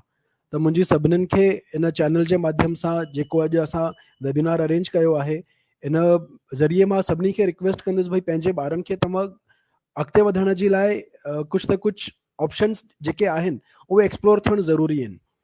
तंहिंखां सवाइ अॼु असां CA कयोसीं, MBA कयोसीं, पर जीअं डॉक्टर बख्शानी साहिबु चयो भई असां अॼु रिप्रेज़ेंटेटेड न आहियूं प्रॉपरली, ना ई पॉलिटिकली ना ई एडमिनिस्ट्रेटिवली। त प्रशासकीय स्तर ते बि ऐं शासकीय स्तर ते बि पंहिंजी जेका रिप्रेज़ेंटेशन हुजणु ज़रूरी आहे, उनखे वधाइण जे एंगल सां UPSC ऐं जेके स्टेट सर्विसिस आहिनि उन में असांजे पंहिंजो शिरकाउ कंदासीं, उन में जीअं असां घिरीसीं त जेके असांखे एम्प्लॉयमेंट जे एंगल सां त हिकिड़ो अलॻि अप्रोच आहे, पर सिंधी माण्हू किथे त किथे प्रशासन में बि आहे। इहा जेका सर्वसामान्य व्यक्ति में जेका इमेज थींदी आहे उन में हिकिड़ो अलॻि सां ई रिस्पेक्ट अची वेंदी आहे। अॼु मां जंहिंखे जे चवंदो आहियां त भई मां सिंधी आहियां, त उन्हनि जे साम्हूं हिकिड़ी फीलिंग ईअं अची वेंदी आहे त भई हिन वटां असांखे योग्य न्याय मिलंदो, छो त मां सिंधी आहियां। सिंधी कंहिंखे ठगण जे लाइ न पवंदो आहे, सिंधी कंहिंखे ठगींदो न आहे, कंहिंखे तकलीफ़ न ॾींदो आहे। उहा सभिनी में जनमत में उहा हिकिड़ो विश्वास आहे ऐं भावना आहे। उहा भावना रखी करे जंहिं महिल असां प्रशासन में ईंदासीं त जेके अॼु जी तारीख़ में असांखे तकलीफ़ूं सर्वसामान्य पब्लिक खे ॾिसण में अचनि थियूं पियूं, असां पंहिंजी न्यायिक बुद्धि वापरे करे सभिनीनि जा दुख दूर करे सघंदासीं। अॼु असां सिंधी क़ौम जीअं अमीबा थींदी आहे, अमीबा वांगुरु असां कंहिं बि कल्चर में रहंदासीं, उन कल्चर खे असां एडॉप्ट था करे वठूं पिया, उन कल्चर सां असां एकरूपता थी वञूं पिया। पर अॻिते हली करे असांखे जेके अड़चनी थियूं अचनि पियूं, अॼु असांजा ॿार, मूंखे चवणु न खपे, पर असांजा ॿार जेके आहिनि, असांजी जेका जनरेशन आहे अॼु IPL जे कॉन्टेक्स्ट में बेटिंग में थी घिरी वञे, जंहिंजे करे न उन्हनि कमनि में पवण जे करे असांखे शर्म अची करे मुंहुं तो हेठि झुकाइणो पए। असांखे लाल साईं हिकिड़ो ई पहाको ॾिनो आहे भई तव्हां बाबा सभिनीनि जी सेवा कयो ऐं सचाईअ जो पैसो इकठो कयो। सचाईअ जे पैसे सां अॼु असां ईमान सां जीअंदासीं त निश्चित ई असांखे सुख जी निंड मिलंदी ऐं उन साईंअ खे असांखे मुंहुं ॾेखारण जी हिकिड़ी फ़ख्र जी उहा मूवमेंट हिकिड़ी साईंअ जे साम्हूं असां बीह सघंदासीं। त अॼु जी तारीख़ में जेको एक्सप्लोजन थियो आहे मीडिया जो, जंहिंजे करे असांजा नई जनरेशन अलॻि अलॻि न उन्हनि फील्ड में गिरण जी थी करे पई, उनखे बीहारणु ॾाढो ज़रूरी आहे। उन जे लाइ यूथ अॻिते अचण जे सवाइ उन्हनि खे अलॻि अलॻि जेके बि चैनल्स आहिनि, what are the avenues available for them, जंहिंजे ज़रिए उन्हनि खे अवेयरनेस मिलंदी, जीअं हाणे बबलानी सर ॿुधायो भई असांजी यूनिवर्सिटीज़ थी स्थापन थियनि पियूं। अॼु मंझंदि जो ई मुंहिंजी 2 ॼणनि सां ॻाल्हाइणु थियो त मुंहिंजा इहे ई कंसेप्ट्स हुया भई असांखे हिकिड़ी यूनिवर्सिटी खपे जिते असां पंहिंजे कल्चर जे लाइ रिसर्च कयूं। असां कल्चर नॉट नेसेसरीली सिर्फ़ु दाल पकवान ऐं खिचड़ी पापड़ हुजे, असांजो कल्चर चाहे म्यूज़िक आहे, लिटरेचर आहे, जंहिंजे बारे में असां कंहिं बि कुझु बि न पढ़ियो आहे। अॻिते हली करे असां सिर्फ़ु सिंधी आहियूं एतिरो ई चवंदासीं, पर सिंधी माना छा, जे कोई माण्हू पुछंदो त असां निरुत्तर थी वेंदासीं, कंहिंखे कोई जवाबु न ॾेई सघंदासीं। त इन करे असांखे योग्य मार्गदर्शन मिलणु ज़रूरी आहे। उन मार्गदर्शन जे ज़रिए असां हिकिड़ी जेका पंहिंजी सिंधी समाज जी जेका इमेज आहे पब्लिक में, भई असांखे सिंधी माण्हूअ खां न्याय मिलंदो, उहा जेका इमेज आहे असां अञा उहा डीप रूटेड करे सघंदासीं। मूंखे एतिरो चवणो हुयो, मूंखे अॼु सभिनीनि में तव्हां शरीक कयो आहे, रतन जी, नारायण जी, मां तव्हांजो ॾाढो तहे दिलि शुक्रगुज़ार आहियां। ऐं अॻिते मुंहिंजे प्रशासकीय स्तर मां या सम्झो एज़ अ पर्सनल कैपेसिटी मुंहिंजी काई बि हिन में इन्वॉल्वमेंट हूंदी, मां 24 कलाक तव्हांजे लाइ मां अवेलेबल रहंदुसि। मूंखे सत्कार जी अपेक्षा कोन्हे, मूंखे काई बि ॻाल्हि जी अपेक्षा कोन्हे, सिर्फ़ु पाण में जुड़ियल रहूं, एक रहूं, नेक रहूं, इन खां वधीक मूंखे ॿी काई जी अपेक्षा कोन्हे का। अॼु सिंधी माण्हू समाज में जंहिं महिल फिरंदो आहे ॿाहिरि, त हुनजे ॾिसण जो जेको नज़रियो आहे, पब्लिक जो ॾिसण जो नज़रियो आहे, उहो बेहदि अलॻि आहे। अॼु एडमिनिस्ट्रेशन में अचण खां पोइ बि मां उहो एक्सपीरियंस थो कयां पियो, भई सिंधी माण्हू जंहिं महिल एडमिनिस्ट्रेशन में वेहे थो पियो त हुनखे जेका रिस्पेक्ट मिले थी पई, उहा रिस्पेक्ट बेहदि अलॻि आहे।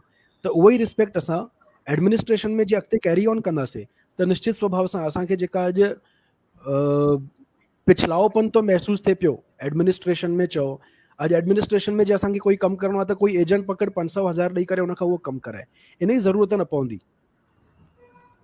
मां सभिनीनि जो आभारी आहियां, धन्यवाद। तव्हां मूंखे एतिरो शरीक करे वरितो, मां सभिनीनि जो, श्रोताउनि जो ऐं ऑर्गेनाइज़र्स जो तहे दिलि शुक्रगुज़ार आहियां। Thank U Narayan ji, thank U रतन जी। नीलेश भैया, तव्हांखे सत्कार माना इहो असांजे सिंधी समाज खे सत्कार आहे। अॼु तव्हां मूंखे हिन में शरीक कयो आहे, मुंहिंजे लाइ उहो वॾो सत्कार आहे। मां उहो मन सां थो कयां पियो। असांजे समाज जे अंदरि असां सभिनि ऊचाइनि खे पहुची चुका आहियूं, पर असां शासन ऐं प्रशासन इन ॿिनि ॻाल्हियुनि में पुठियां आहियूं। जेसिताईं शासन ऐं प्रशासन जे अंदरि असां नथा वञूं, तेसिताईं असां पंहिंजे सिंधी ॿोलीअ खे बि नथा संभाले सघूं। छो जो जेके बि पॉलिसियूं थींदियूं उहे शासन ऐं प्रशासन, असां कुझु बि चवंदासीं पर लागू करण वारो शासन आहे ऐं प्रशासन आहे।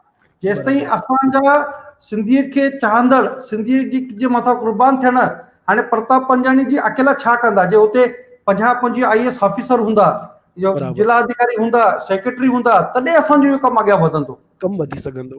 हा, असां तव्हांजे कंधनि जे मथां ई मथां असांजी ॿोली वधंदी। इन करे असां तव्हांजो स्वागत था कयूं ऐं असां चवंदासीं त तव्हांजे हथां 2-5 सिंधी अञा इन पोस्ट ते पहुचनि त उहे 5 अञा 50 खे अॻियां कनि, 50-75 खे कनि, त असां हिकदमि मथे ते पहुचूं, असांजी ॿोली जिंदी रहे। करण जी मुंहिंजी भूमिका स्पष्ट रहंदी, कंहिंखे काई मदद हूंदी मां बिल्कुलु 24 कलाक उनखे उपलब्ध रहंदुसि। थैंक यू, थैंक यू, धन्यवाद साईं। नीलेश जी, तव्हांखे मां हिकिड़ी ॻाल्हि फ़ख्र सां ॿुधाईंदुसि। अॼु जेका असां वटि सेकंड सिंगर आई हुई इना लखमाणी, जी, उहा UPS जी तयारी करे रही आहे Sindhi subject. Great great great, ॾाढो सुठो। हा, उहा सिंधी लाल साईं उन्हनि खे यश ॾे, ॾाढो सुठो। के असां बेस्ट ऑफ लक चवंदासीं। आशीर्वाद। थैंक यू, थैंक यू, असांजे विच में श्री लक्ष्मण खेताणी साहिब अची विया आहिनि ऐं डॉक्टर सुनील खत्री साहिब। त पहिरीं असां लक्ष्मण खेताणी साहिब जी साईं तव्हांजो स्वागत कयो हिकु दफ़ो। जय झूलेलाल। जय झूलेलाल साईं। तव्हां असांखे आशीर्वाद जा 2 अखर ॻाल्हाईंदा, इहा असांखे तव्हांजे मथां विनती आहे। मां जंहिं शहर में रहां थो उहो पंहिंजे सिंध खां सभिनि खां नज़दीक आहे ऐं बॉर्डर ते असां जोधपुर शहर में। अॼु बि जोधपुर में अहिड़ी स्थिति आहे जो हिन साल क़रीब 550 घर पाकिस्तान मां सिंध मां लॾे आया आहिनि। सिंधी जेसि ताईं पंहिंजे जॻह जो हक़दार न थींदा, पंहिंजी जॻह जायूं न, माना का क्षेत्र न वठंदा, तेसि ताईं पंहिंजा स्कूल हलाइण, उनखे पनपाइण ॾाढो ॾुखियो आहे। स्कूल जेके हलिया पिए उहे सरकार बंदि इन करे कया जो सिंधी ॿार मिलिया कोन, सिंधी हर जॻह ते पखिड़िजी विया। अॼु पंहिंजो सिंधी समाज पुरुषार्थ आहे, परमार्थ आहे, सरकार में पूरे भारत में विश्व विकास में घणी मदद करे रहियो आहे। उनजो कंट्रीब्यूशन जेको आहे ॿियनि क़ौमुनि खां वधीक आहे, पर छो त पंहिंजो राजनीतिक ऐं प्रशासनिक स्तर जेको सही न आहे, इन करे पाण खे सभु मदद नथी मिले।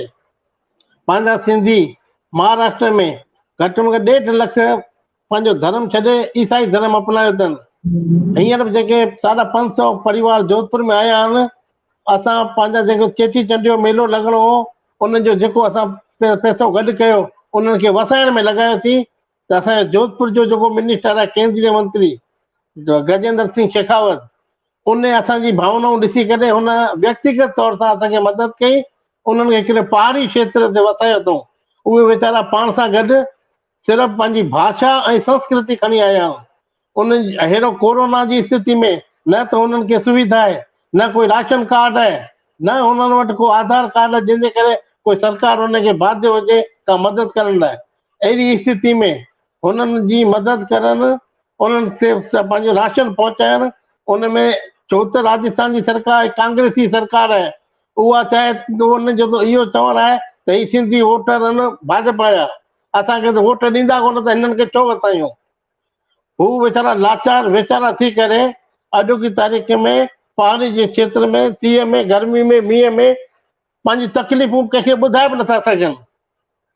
मां चाहियां थो त असांजी जेकी राष्ट्रीय सिंधी भाषा विकास परिषद हिकिड़ी वॾी संस्था आहे, नेशनल संस्था आहे, उन जे माध्यम सां पंहिंजी सिंधियत, पंहिंजो संस्कार, पंहिंजी संस्कृति, पुरुषार्थ परमार्थ इहो बचाइण जे लाइ हुनखे एम्पावर कयो वञे।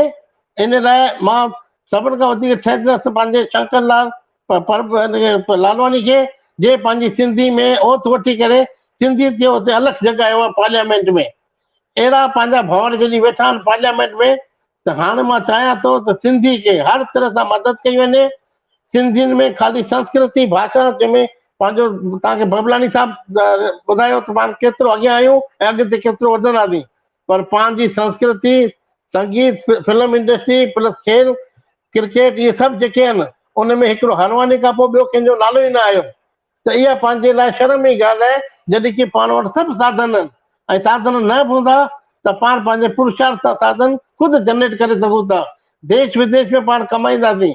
सिंधी हिकिड़ो अहिड़ो हूंदो आहे जेको पंहिंजो पैसो घर ठाहिण जे लाइ शहर बि छॾंदो, देश बि छॾंदो, पर घर ठाहींदो। अॼु पंहिंजो क्षेत्र कोन्हे जंहिंजे करे पाण हिकिड़े हंधि रही करे पंहिंजी ही सभु शयूं बचायूं। कहिड़े पासे बि राजस्थान ऐं गुजरात जी बॉर्डर जेकी आहे उन में मिले त उन जहिड़ो को जाइ कोन्हे। 1980 में जॾहिं मां विश्व सिंधी सम्मेलन थियो, उन में मां बि उन टाइम में मस्कट हो उते आयो हुउसि, यानी जैल सिंह ऐं जीअं राम बख्शानी साहब इहे सभु आया हुआ। ओॾी महिल अंडमान निकोबार खे फ्री पोर्ट दुबई वांगुरु ठाहिण लाइ ॾिस रखी हुई ऐं हिननि मञी रखी, पोइ सुरक्षा पॉइंट ऑफ व्यू सां उहा ॾिस पूरी कोन थी। इहो मैटर हींअर वधाए करे पहिरीं पंहिंजो सिंध प्रांत कहिड़ो बि पाण खे जॻह मिले, भले नंढी हुजे वॾी हुजे, शुरूआत थी वेंदी त पंहिंजी संस्कृति बची वेंदी, पंहिंजो पुरुषार्थ बची वेंदो, पंहिंजी सिंधियत बची वेंदी। उन बग़ैर अॼोकी तारीख़ में सर्वाइव करणु ॾाढो ॾुखियो आहे।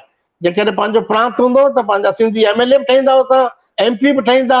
अॼोकी तारीख़ में ही शंकरलाल लालवानी क़िस्मत वारो आहे जेके अॼु रिकॉर्ड वोटनि सां इंदौर वारनि जीताए करे पार्लियामेंट में मोकिलियो आहे ऐं पंहिंजे लाइ हिकिड़ो इतिहास रचियो अथसि।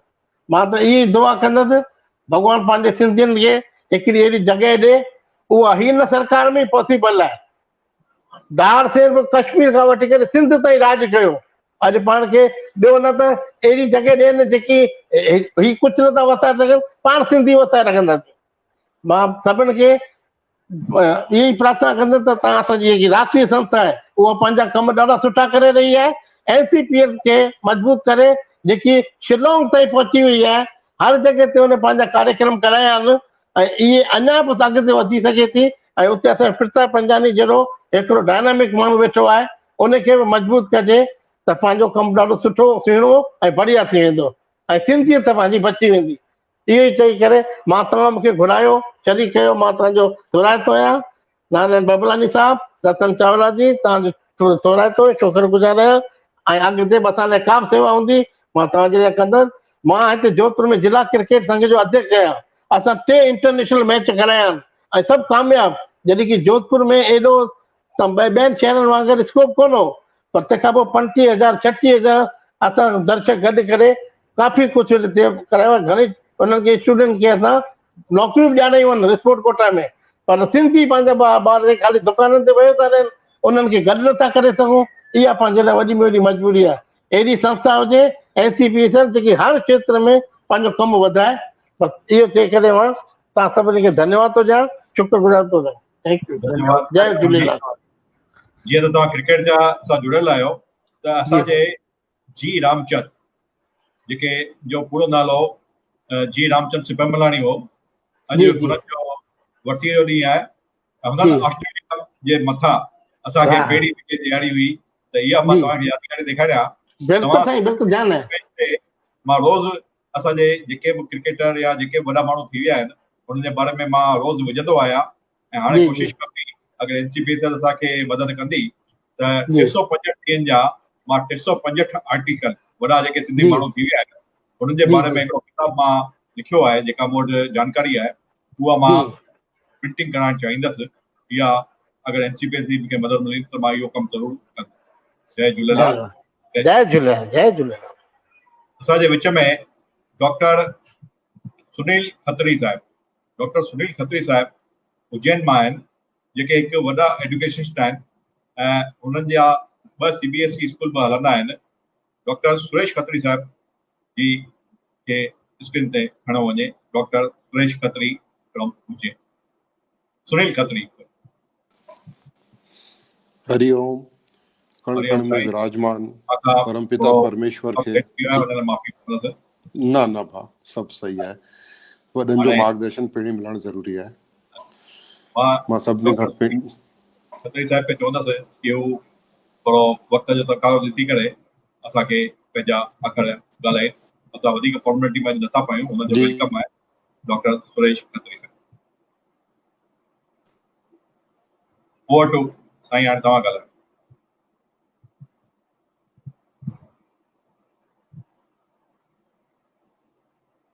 डॉक्टर सुनील खत्री साहिब जो ऑडियो थोरो घटि आहे।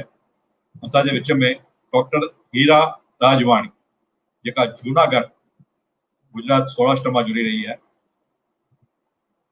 ऐं जीअं ई हुननि जो कनेक्शन बर्पा थिए त हुननि खे वापसि स्क्रीन ते खणी ईंदा। डॉक्टर हीरा राजवाणी जी, पंहिंजो हीरा जी तव्हांजो माइक बंदि आहे, तव्हां माइक पंहिंजो चालू कयो। जय झूलेलाल। जय झूलेलाल। सिंधी 1947 यानी 1947 खां 2020 चांसेस, चेंजेस, चैलेंजेस ऐं कॉन्ट्रीब्यूशन, ही तमामु सुठो ऐं सुहिणो टॉपिक खणी करे अॼु NCPSL ऐं शंकर एजुकेशन ट्रस्ट जेको बि ही कमु करे रहिया आहिनि, जेका हीअ एक्टिविटी हिननि स्टार्ट कई आहे, उन जे लाइ मां तहे दिलि तव्हां सभिनीनि जी शुक्रगुज़ार आहियां कि तमामु सुहिणे नमूने हिन एक्टिविटी खे तव्हां कंटिन्यू कयो आहे।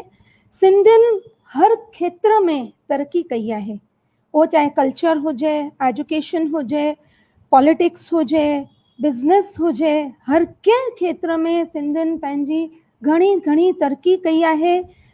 पर अफ़सोस मूंखे इन ॻाल्हि जो थिए थो कि जीअं ॿियनि स्टेट्स में उन्हनि खे पंहिंजे मातृभाषा में एजुकेशन ॾियण जो जेको मौक़ो मिले थो, उहो मौक़ो जेको आहे उहो असांखे एतिरो न मिली सघियो आहे। घणा ई सिंधी स्कूल्स हुआ, उहे सिंधी स्कूल्स बंदि करणा पिया, छाकाणि त उन्हनि जे लाइ जेके ॿार सिंधी स्कूल्स में पढ़ंदा हुआ उन्हनि खे अॻियां वञी करे चांस न मिलंदो हो एतिरो। मे बी रीज़न्स ॿिया बि हुजनि, पर ॾिठो इहो वियो कि प्लेसमेंट जी प्रॉब्लम्स थींदी हुई अॻियां हली करे। पर असांजे सिंधी बानीकारनि एजुकेशन जी फील्ड में चङी तरक़ी कई आहे। हर क्षेत्र में, हर शहर में जिते बि असां ॾिसूं त घणेई एजुकेशनिस्ट आहिनि जिन पंहिंजा स्कूल्स कॉलेजिस खोलिया आहिनि। मुंबई में असां ॾिसूं त मुंबई में बि स्वामी विवेकानंद ट्रस्ट आहे। स्वामी विवेकानंद ट्रस्ट आहे, उन ट्रस्ट जे हिसाब सां उन ट्रस्ट में असां ॾिसूं त घणेई कोर्सेस हलंदा आहिनि, जीअं की हैदराबाद सिंध कॉलेजिएट बोर्ड इन मुंबई जेको आहे, उन में engineering, law, commerce, science, MBA, arts चङा ई फैकल्टी आहिनि, जंहिंमें लॻभॻि 7,500 स्टूडेंट्स स्टडी करे रहिया आहिनि ऐं हेसि ताईं असां घणो ई उन्हनि जो प्लेसमेंट बि ॾिठो आहे। उन खां सवाइ स्वामी विवेकानंद एजुकेशन सोसाइटी मुंबई, उन में बि 29,000 जहिड़ा स्टूडेंट्स जेके KG खां वठी MBA जी एजुकेशन हासिल कनि वेठा। तंहिंखां सवाइ Hinduja college, Raheja college, Tolani commerce college Pune में ॾिसूं त असां साधु वासवानी एजुकेशन ट्रस्ट आहे, जिते KG खां MBA ताईं जी स्टडी थींदी आहे। आदिपुर गांधीधाम में, आदिपुर गांधीधाम जेको पार्टीशन खां पोइ जेको हो सफ़ा बंजर हो, जंहिंखे भाई प्रताप जिन अॾायो ऐं अॻियां वधायो, उते दादा प्रभदास तोलानी जो चङो ई कॉन्ट्रीब्यूशन रहियो आहे ऐं गांधीधाम कॉलेजिएट बोर्ड अॾी करे उन में अलॻि अलॻि फैकल्टीज़ जी रचना कई आहे। मैत्री मंडल जिते स्कूल्स आहिनि, मैत्री मंडल अॾी करे बि उन्हनि चङा ई स्कूल्स खे स्टार्ट कयो। तंहिंखां सवाइ गिदवाणी स्कूल आहे, अहमदाबाद जा MG स्कूल आहे, बड़ौदा में आहिनि। त इन तरीक़े सां असां ॾिसूं त सिंधियुनि एजुकेशनल इंस्टीट्यूशन्स खे बर्पा करण में तन तोड़ महिनत कई आहे ऐं इन महिनत जे लाइ असां उन्हनि खे सैल्यूट कयूं था। पर अञा बि मूंखे अहिड़ो लॻे थो कि हिकु सिंधियुनि जी यूनिवर्सिटी हुअणु जाम ज़रूरी आहे। उन यूनिवर्सिटी में असांजा ॿार वञी रिसर्च कनि। अॼु जीअं कि असांखे हींअर थोरी देरि अॻु असां ॿुधो कि भई सिंधियुनि जे लाइ चङियूं अपॉर्चुनिटीज़ आहिनि। उन्हनि अपॉर्चुनिटीज़ में असां ॾिसूं त अॻियां हली करे जेके बि MA इन सिंधी, PhD इन सिंधी कंदा त उन्हनि खे चङी अपॉर्चुनिटीज़ मिलंदी। सिंधियुनि जो चैनल स्टार्ट थी रहियो आहे, त उन चैनल जे लाइ वेरियस कोर्सेस असांखे स्टार्ट करणा पवंदा। ज़रूरी न आहे कि निर्मा कॉलेज मां, ज़रूरी न आहे कि मारवाड़ी कॉलेज मां ई ॿार पढ़ी करे अॻियां अची सघनि था, पर असांजा घणा ई अहिड़ा इंस्टीट्यूशन्स आहिनि जिन में बि असां कुझु अहिड़ो जेको क्वालिटी एजुकेशन ॾेई सघूं था ऐं उहो क्वालिटी एजुकेशन ॾियण सां जेके बि ॿार असांजा ॿिए हंधि वञनि था, ॿियनि कॉलेजिस में हैवी फैट अमाउंट ऑफ जेको फीस पे करे करे वञनि था ऐं पढ़नि था, त असांजे एजुकेशनल इंस्टीट्यूशन्स में पढ़नि। त मुंहिंजो चवणु इहो ई आहे कि असां रिसर्च जे लाइ, जीअं सिंधी ॿार अॻियां हली रिसर्च कनि, उन जे लाइ हिकु यूनिवर्सिटी जी तमामु ज़रूरत आहे। आख़िर सॼे इंडिया में हिकु सिंधी यूनिवर्सिटी जेकर असां बर्पा कयूं त तमामु घणो इहो सुठो थींदो। चङा एजुकेशनल इंस्टीट्यूशन्स त ठहिया आहिनि, पर उन इंस्टीट्यूशन्स में चङनि ई हंधि रिजर्वेशन बि आहे। 51% असां ॾिसूं त बॉम्बे में बि कुझु अहिड़ा इंस्टीट्यूशन्स आहिनि जिन में 51% फॉर सिंधीज़ जेका आहे रिजर्वेशन। हर कंहिं हंधि अलॻि अलॻि कास्ट जी जेका रिजर्वेशन्स हूंदी आहे, पटेल जो इंस्टीट्यूशन्स आहे कि हिननि जे लाइ हेतिरो जेको आहे उहो रिजर्वेशन आहे, हेतिरो हिननि जो रिजर्वेशन आहे। त छो न असांजा आदिपुर, गांधीधाम, मुंबई ऐं बड़ौदा जिते रिजर्वेशन न आहे ऐं उहे इंस्टीट्यूशन्स सिंधियुनि जे द्वारा बर्पा कया विया आहिनि, त उन में सिंधियुनि जो जेको आहे रिजर्वेशन कोटा हुअणु ज़रूरी आहे। पुणे आहे जिते नॉन सिंधी बि एंट्री करे सघनि था, पढ़ी सघनि था, त उते हर कंहिं हंधि सिंधी ॿार वञी करे एजुकेशन हासिल करे सघनि था। मां वधीक वक़्तु न खणंदसि। मूंखे हिते घुराए करे तव्हां जेको मूंखे मौक़ो ॾिनो आहे अॼु, त मां श्री नारायण बाबलाणी जी, गीता बाबलाणी जी ऐं सॼे NCPCL ऐं उन खां सवाइ शंकर एजुकेशन ट्रस्ट जी तमामु थोराइती आहियां। मां वक़्तु वधीक न वठंदसि। जय झूलेलाल, जय Jhulelal. Thank you very much. Doctor Hira Rajwani मुंहिंजे शहर ओड़ीदा शहर माना बर्थ प्लेस गांधीधाम खां आहे ऐं मुंहिंजी नंढी भेण वांगुरु ई आहे ऐं हुनखे मां चङनि जॾहिं नंढी हुई तॾहिं खां मां सुञाणांसि। अॼु उहा हिकिड़ी प्रोफेसर आहे। इहा असांजे लाइ फ़ख्र जी ॻाल्हि। जय Jhulelal. Thank you. Doctor Sunil Khatri sahib Ujjain खां, उहो असां सां जुड़ी चुका आहिनि। मां डॉक्टर सुनील खत्री साहिब। हरिओम भाउ, जय झूलेलाल। जीअं असांजे सभिनी भाउरनि ऐं भेनरुनि चयो कि असां जेसिताईं सिंधियत ऐं सिंधी इन्हनि सभिनी खे अॼु जे देश जी परिस्थितियुनि सां गॾु न जोड़ंदासीं त असांजी जेका ईंदड़ पीढ़ी आहे उनखे इन ॻाल्हि जो आभास शायदि कॾहिं न थी सघंदो कि असां उन गौरवशाली सिंधु घाटी सभ्यता जा अनुयायी आहियूं, उन्हनि जा डिसाइपल्स आहियूं, जेका कि दुनिया जी सभिनी खां वधीक विकसित सभ्यताऊं मां हिकु आहे। 1947 खां पोइ त असां उन विखरण में पाण खे टुटण कोन ॾिनोसीं, बल्कि असां वसुदेव कुटुंबकम जी भावना सां सॼी दुनिया में पाण खे स्टेब्लिश कयोसीं।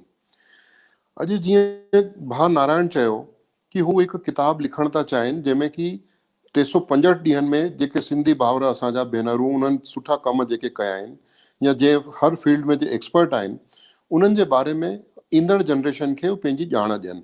त इहो वास्तव में ॾाढो सुठो कमु रहंदो। इहो मूंखे ॿुधाइण में ॾाढो फ़ख्रु पियो थिए कि मूं हींअर जेका PhD जी पंहिंजी कई उन में मूं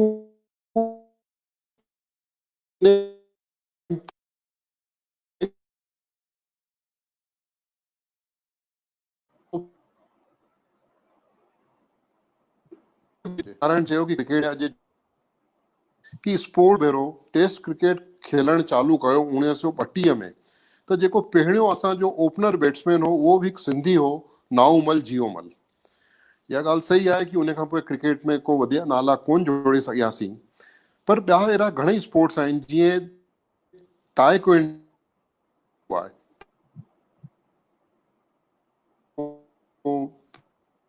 फादर ऑफ इंडियन ताइक्वांडो आहे, उहे असांजो साईं कैप्टन सुखानी, उहो पहिरियों सिंधी आहे जे 8,848 मीटर ऊंचो माउंट एवरेस्ट फतह कयो आहे।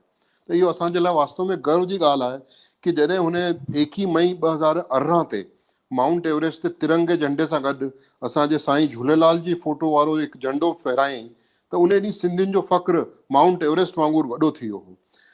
बट इहे सभु शयूं तॾहिं असांजे ईंदड़ जनरेशन खे कीअं पास आउट थियनि, इन जे लाइ पाण खे निश्चित रूप सां कुझु न कुझु अहिड़ा कम करणा ई पवंदा।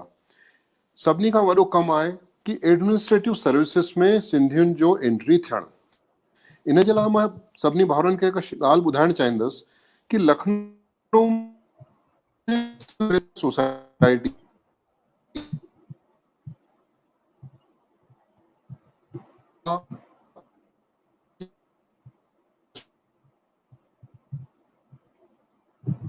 डॉक्टर सुनील जी खे मां रिक्वेस्ट कंदुसि कि हिकु दफ़ो वापसि असां जुड़नि, हुननि जो ऑडियो बराबरि कान्हे, हिकु दफ़ो लीव करे वापसि स्टूडियो सां जुड़नि ऐं पंहिंजी ॻाल्हि रखनि।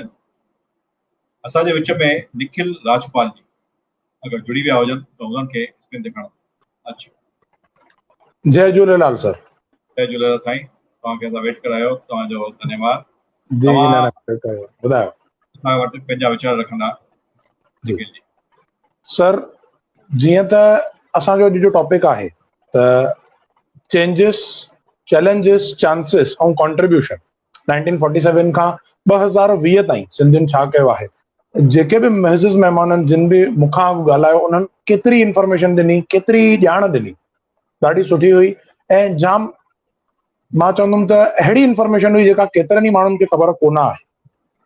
पर सर हुन सां गॾु मां हिकिड़ी ॻाल्हि चवंदुमि त चवंदा आहिनि जीअं त असांजा राम बख्शाणी सर असां सां गॾु जुड़ियल आहिनि त हिकिड़ी सिट चवंदा आहिनि सिंधियुनि जे लाइ त सिंधियुनि जे मथां कॾहिं बि सिज कोन ॿुॾंदो आहे। हिन जो मतिलबु इहो आहे त पार्टीशन खां पोइ सिंधी जॾहिं सिंध छॾे करे निकिता त उहे सॼे दुनिया जे कुंड कर्श में हली विया। त अॼु दुनिया जे हर कुंड कर्श में, दुनिया जे हर खेत्र में असांखे किथे न किथे सिंधी मिलंदा ई मिलंदा। इन करे चवंदा आहिनि त सिंधियुनि जे मथां सिज ॿुॾंदो न आहे। त इहा हिकु ॾाढी सुठी ॻाल्हि आहे। हाणे ॻाल्हि अचे थी त अॼु जेका असांजे सिंधी ॿोलीअ जी, असांजे सिंधी भाषा जी जेका अॼु हिकु हालत आहे उहा लिकल कोन आहे। त अॼु असांखे कश्मकश थी करणी पए पई पंहिंजी सिंधी भाषा खे, पंहिंजी सिंधी ॿोलीअ खे बचाइण जी। अॼु असीं बचाए रहिया आहियूं, वाधारो पोइ थींदो। अॼु पहिरीं असांखे उहा ॿोली बचाइणी आहे त जीअं असांजे नई टीह ताईं असांजी सिंधी ॿोली बचे। जेके बि न्यू एजुकेशन पॉलिसीअ में चेंजिस आया आहिनि, जेके बि गवर्नमेंट असांजे लाइ कदम खणी रही आहे, NCPSL जेके कदम खणी रही आहे, उहे सभु साराह जोॻा आहिनि।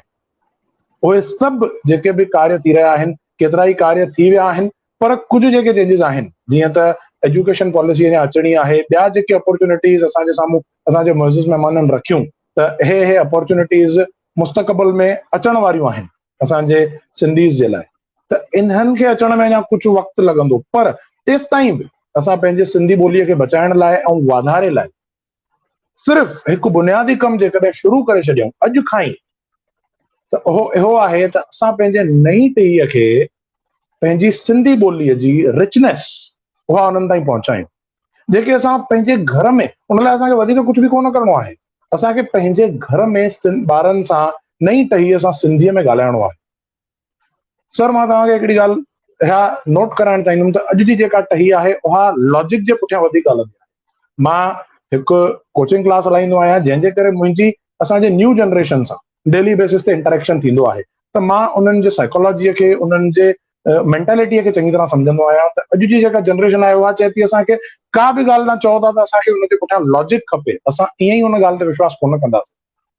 त असांजो हिकिड़ो जेको बेसिक हाणे एम हुजणु खपे उहो इहो आहे त जॾहिं असां नई टहीअ खे का बि ॻाल्हि सेखारियूं था, पंहिंजे वरसे जी का बि ॻाल्हि उन्हनि ताईं पहुचायूं था, असांखे कोशिशि करे उन ॻाल्हि जे पुठियां जेको लॉजिक आहे उहो बि उन्हनि ताईं पहुचाइणो पवंदो। न त नई टही असांजे उन्हनि वरसनि में असांजा जेके रवाज़ आहिनि उन्हनि में इंटरेस्टेड कोन आहे।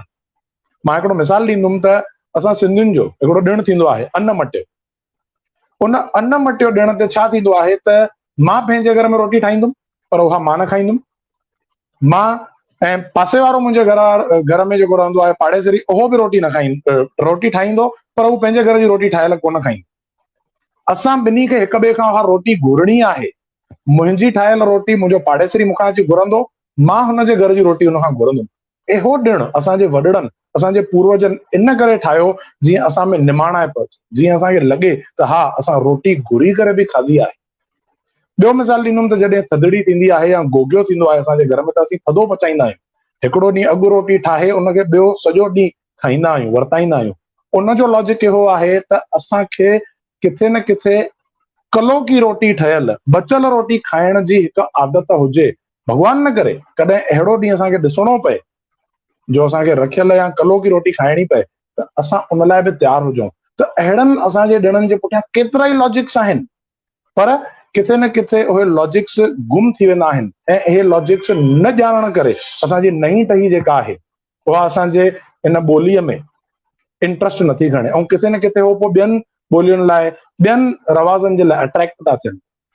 अॼु असांजी जेका नई टही आहे उहा फादर्स डे सेलिब्रेट करे थी, मदर्स डे सेलिब्रेट करे थी पई, छो त उनमें उन्हनि खे हिकु अट्रैक्शन थी फील थिए। पर अॼु असांजे नई टहीअ खे असां जेकॾहिं चवंदासीं त हलो भाई होलीअ ॾींहुं हली करे रोट पचायो, त उहे न पचाईंदा, उनमें हू इंट्रस्टेड कोन आहे। त असांखे किथे न किथे हिकिड़ो रूट लेवल ते उहो कमु करिणो आहे पंहिंजे घर में, त उन्हनि खे सिंधी ॿोली ॻाल्हाए, सिंधीअ जी जेका रिचनेस आहे। सर, हिकिड़ो मिसाल असांजे सिंधी ॿोलीअ जे रिचनेस जो इहो आहे त असांजे ॿोलीअ में असांजी जेका सॼी अल्फाबेट जी डिज़ाइनिंग आहे, असां वटि 56 अखर आहिनि, जॾहिं की इंग्लिश में ऐं ॿियनि इन्हनि में किथे किथे 26 अखर आहिनि। असां वटि हर उचारण लाइ हिकु अलॻि अखर आहे, त उहो नई टहीअ ताईं न पहुचायो वियो आहे। असांजे मुअज़्ज़िज़ महिमाननि ॻाल्हियूं ॿुधायूं त असांजा जेकॾहिं ॿार सिंधी पढ़ंदा त उन्हनि खे केतिरी न सैलरी मिलंदी। इहा ॾाढी फ़ख़ुर जी ॻाल्हि आहे, ॾाढी सुठी ॻाल्हि आहे, ख़ुशीअ जी ॻाल्हि आहे। पर ॿिए हंधि मूंखे किथे न किथे ईअं लॻी रहियो आहे त अॼु असांजे सिंधी ॿोलीअ जी छा हालत थी वई आहे जो असांखे उन्हनि खे इहे इंसेंटिव्स था ॾियणा पवनि सिर्फ़ु ऐं सिर्फ़ु पंहिंजी मातृभाषा में ॻाल्हाइण। मतिलबु त असांखे पहिरीं उन्हनि खे अंदरां चाह पैदा करणो पवंदो, असांखे उन्हनि खे पंहिंजे सिंधी ॿोलीअ सां हिकिड़ी ख़ूबसूरतीअ सां इंट्रोड्यूस करणो पवंदो, जीअं उहे असांजे पंहिंजे रिचनेस ते, पंहिंजे ॿोलीअ ते, पंहिंजी संस्कृतीअ ते फ़ख्रु महसूसु कनि। अॼु मां निखिल राजपाल, मां चार्टर्ड अकाउंटेंट आहियां। मूंखे अॼु इहो ॿुधाईंदे फ़ख्रु थींदो आहे त मां सिंधी मीडियम मां पढ़ियल आहियां। मुंहिंजे घर में असीं पाण में 9 भाउर भेनरूं सौट आहियूं, 9 मां 8 असीं सिंधी मीडियम मां पढ़ियल आहियूं। ऐं मूंखे इहो ॿुधाईंदे फ़ख्रु थो महसूसु थिए त उन्हनि 8 मां 3 चार्टर्ड अकाउंटेंट्स आहियूं, 2 MBA कयल आहियूं, 2 कॉलेज में प्रोफेसर आहिनि ऐं हिकिड़ो लंडन रिटर्न MBA आहे। इहो ॿुधाईंदे मूंखे फ़ख्रु थींदो आहे त असांजी किथे न किथे नई टही जेका पाण खे सिंधी चवाइण में बि किथे न किथे शर्म महसूसु कंदी आहे। मूंखे माफ़ कंदा जेकॾहिं मुंहिंजी काई ॻाल्हि कंहिंखे ख़राबु लॻे, पर इहा हक़ीक़त आहे। अॼु जी किथे न किथे असांजी नई टहीअ खे पंहिंजनि फ्रेंड्स जे साम्हूं पंहिंजनि जेके ॿिया उन्हनि जा friends hi fi non Sindhi उन्हनि जे साम्हूं पंहिंजो पाण खे सिंधी चवण में शर्म ईंदो आहे, त इहो शर्म असांखे दूर करणो आहे। ऐं इहो शर्म तॾहिं दूर थींदो जॾहिं असीं नई टहीअ खे पंहिंजे ॿोलीअ ते पंहिंजे संस्कृतीअ ते फ़खुरु महसूसु कराइण शुरू कंदासीं। ऐं उहो फ़खुरु उहे तॾहिं महसूसु कंदा जॾहिं उन्हनि खे पंहिंजे संस्कृतीअ जे रिचनेस जी, पंहिंजे ॿोलीअ जे रिचनेस जी, पंहिंजे वॾनि जे कयल क़ुर्बानीनि जी ॼाण पवंदी। त मुंहिंजो सभिनी सां जेके बि नाज़रीन मूंखे ॾिसी रहिया आहिनि उन्हनि खे हिकिड़ो इहो ई अर्ज़ु आहे त नई टही जेका आहे उन्हनि सां सिंधीअ में ॻाल्हायो ऐं उन्हनि ताईं नओं जेको वरसो आहे, असांजो जेको सिंधी ॿोलीअ जो वरसो आहे, उहो कीअं न कीअं करे पहुचायो। न त नई टही असांजे ॿोलीअ में इंट्रस्ट कोन खणंदी। असां जेके बि कोशिशूं कंदासीं किथे न किथे उन्हनि जी कामयाबी ओतिरी न हूंदी जेतिरी मिलणु खपे। त आख़िर में बसि मां वधीक वक़्तु न वठंदे मां इहो ई चवणु चाहींदुमि त मां NCPSL जो, शंकर एजुकेशन सोसाइटीअ जो ऐं ॿिया जेके बि मुअज़्ज़िज़ महिमान आहिनि सभिनी जो शुक्रगुज़ार आहियां।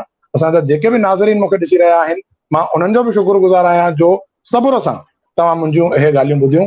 ऐं मां आख़िर में हिकिड़ो दफ़ो सभिनी खां माफ़ी घुरणु चाहींदुमि त जेकॾहिं का बि ॻाल्हि मुंहिंजी कंहिंखे ख़राबु लॻी हुजे त उन लाइ मूंखे माफ़ कंदा। जय झूलेलाल। जय झूलेलाल। रिप्रेज़ेंटेटिव थी करे अहिड़ी सुठियूं ॻाल्हियूं असांखे ॿुधायूं, उन लाइ असांखे तव्हांखे फ़ख़्रु आहे। ऐं तव्हांजा फादर बि हिकु सुठा डायरेक्टर, सुठा एक्टर हुआ, इन ॻाल्हि ते असांखे फ़ख़्रु। जय झूलेलाल। जय झूलेलाल, महिरबानी। श्री सुनील खत्री साहिब जुड़ी विया हुजनि त हुननि खे स्क्रीन ते खणो त हू पंहिंजी जेको हुननि अधु ॻाल्हायो हू असांखे पूरो व्यक्त करे। डॉक्टर सुनील खत्री साहिब, साईं तव्हांजो माइक बंदि आहे।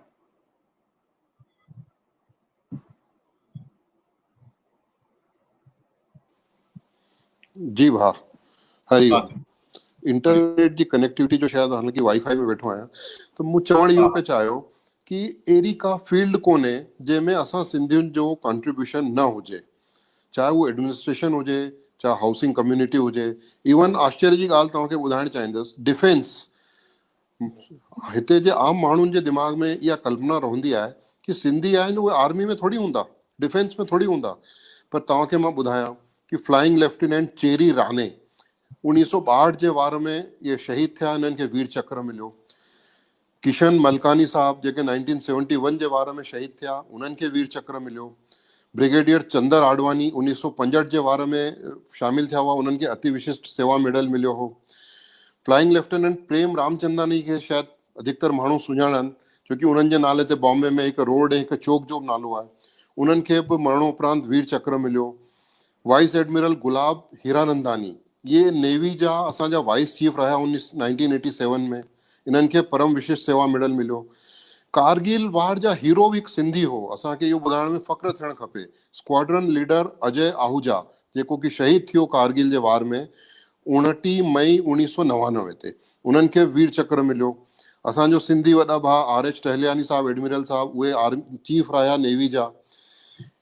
एजुकेशन जे फील्ड में भेण हीरा काफ़ी कुझु ॿुधायो। इंटरटेनमेंट इंडस्ट्री जी अगरि अॼु ॻाल्हि करूं त सिंधियुनि जे बिना त शायदि बॉम्बे फिल्म इंडस्ट्री हली न सघे हा। ये सिंधी आहिनि जेके बॉम्बे फिल्म इंडस्ट्री जेके मुंबई थी विया उनखे इन मुक़ाम ते पहुचायो अथनि। ट्रेड एंड कॉमर्स जी ॻाल्हि करियूं त सिंधियुनि जी त नस नस में असांजे वापारु भरियल आहे, चाहे हिंदुजा हुजनि, भाई मिखी जगतियानी हुजे, भाई सुनील वासवानी हुजनि, चंद्रू रहेजा, राजन रहेजा हुजनि, सुंदर गियोमल जी हुजनि, किशोर बियानी, जितेंद्र विरमानी, अलाए घणा नाला वठी था सघूं पाण। ईअं ई जर्नलिज़म जे क्षेत्र में अगरि पाण ॻाल्हि कयूं त असांजो हिकु भाउ राजेश मीरचंदानी, उहो 20 साल ताईं UNO में ऑफिशियल जर्नलिस्ट हो। भाउ KR मलकानी जेके ऑर्गेनाइज़र मैगज़ीन खे जे मुक़ाम ते पहुचायो, उहो शायदि मलकानी साहब जे सिवा कंहिंजे लाइ संभव कोन हो। अॼु जी ॻाल्हि करूं त बॉब रूपानी जेको ऑटोमोटिव जर्नलिस्ट आहे, का कंपनी का नई गाॾी अगरि लॉन्च करे थी ऐं अगरि उन में बॉब रूपानी जो उन में एक्सपर्ट व्यू कोन्हे त उन गाॾी जी मार्केटिंग थियणु पॉसिबल ई कोन्हे।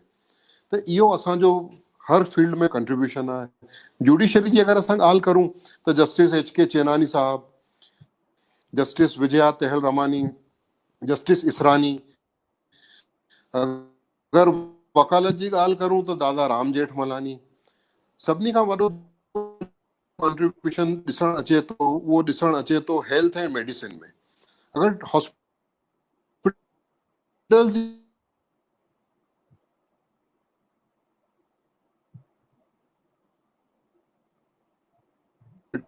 हॉस्पिटल, हीरानंदानी ऑनलेक एंड बुधरा अहिड़ो को शहर कोन्हे जिते सिंधी आहिनि ऐं उन्हनि उते मेडिकल फील्ड में पंहिंजी सेवाऊं न ॾेई रहिया हुजनि। जंहिं तरीक़े सां एजुकेशन जे फील्ड में सिंधियुनि ढेर सारा स्कूल हर शहर में खोलिया आहिनि, उअं ई हर फील्ड मेडिकल जे फील्ड में उन्हनि जो कॉन्ट्रीब्यूशन बि बिल्कुलु अतुलनीय आहे। सिंधियुनि जा घणेई अहिड़ा डॉक्टर असां थिया आहिनि जेके कि इंडिया में नामी गिरामी आहिनि। डॉक्टर एल एच हीरानंदानी अॼु ENT जा पितामह चवंदा वेंदा आहिनि। इंदिरा आहूजा उहा असांजी सिंध भेण हुई जंहिं पहिरियों इंडिया जो टेस्ट ट्यूब बेबी 1986 में ॼामाए रहियो हो। उन छोकिरी जो नालो उन माउ पीउ उन डॉक्टर जे ऑनर में इंदिरा ई रखियो हो। डॉक्टर सुरेश आडवाणी जेके ख़ुदि बचपन खां पोलियो सां ग्रसित आहिनि, बट अॼु जी तारीख़ में व्हील चेयर ते वेही करे दुनिया जे कैंसरनि जा इलाज पिया कनि मरीज़नि जो। PS रामानी साहब जेके स्पाइनल सर्जरी में पितामह मञंदा वेंदा आहिनि। GS सेनानी साहब जंहिंजी सेवाउनि खां प्रभावित थी करे भारत सरकार उन्हनि खे पद्मश्री ॾिनो आहे। अहिड़ी का फील्ड बची कोन्हे जंहिंमें सिंधियुनि जो कंट्रीब्यूशन न हुजे। हाणे जेका ॻाल्हि अञा ताईं पाण सभिनी भाउरनि खे ॾिसण में अची रही आहे कि इंडिया में सिंध जहिड़ी का फिज़िकल जॻह न हुजण जी वजह सां पाण खे घणेई अहिड़ा कंट्रोवर्सी में पऊं था। जीअं हींअर कैलाश खेर हिकु कंट्रोवर्सी पैदा कई सिंगर कि राष्ट्रगान मां जण गण मण मां सिंध शब्द छो नथा हटायो। त इन जो पाण वटि हिकु ई इलाजु आहे कि घटि में घटि को अहिड़ो क्षेत्र हुजे जंहिंमें सिंध नालो हुजणु खपे। घणेई स्तर ते घणेई कोशिशूं थी रहियूं आहिनि।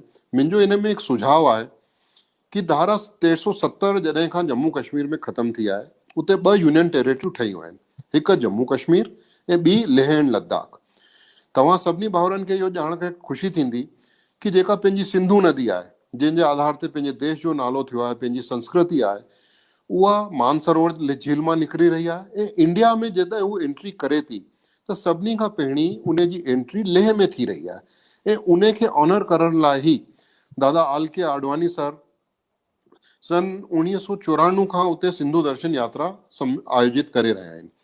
त अगरि लेह लद्दाख जे नाले सां गॾु अगरि सिंध जो नालो शंकर लालवानी भाउ सांसद में ॻाल्हाए करे ऐं हिकु देशव्यापी मुहिम हलाए करे सॼो सिंधी समाज अगरि इकठो थी करे सरकार ताईं पंहिंजी आवाज़ पहुचाए कि लेह लद्दाख सां गॾु तव्हां उहो सिंध नालो जोड़े सॼो, त मूंखे ईअं लॻे थो कि उहो क्षेत्र जेको कि अॼु इकोनॉमिकली ॾाढो पुठियल आहे, उन जा कुझु जोग्राफी कारण बि आहिनि।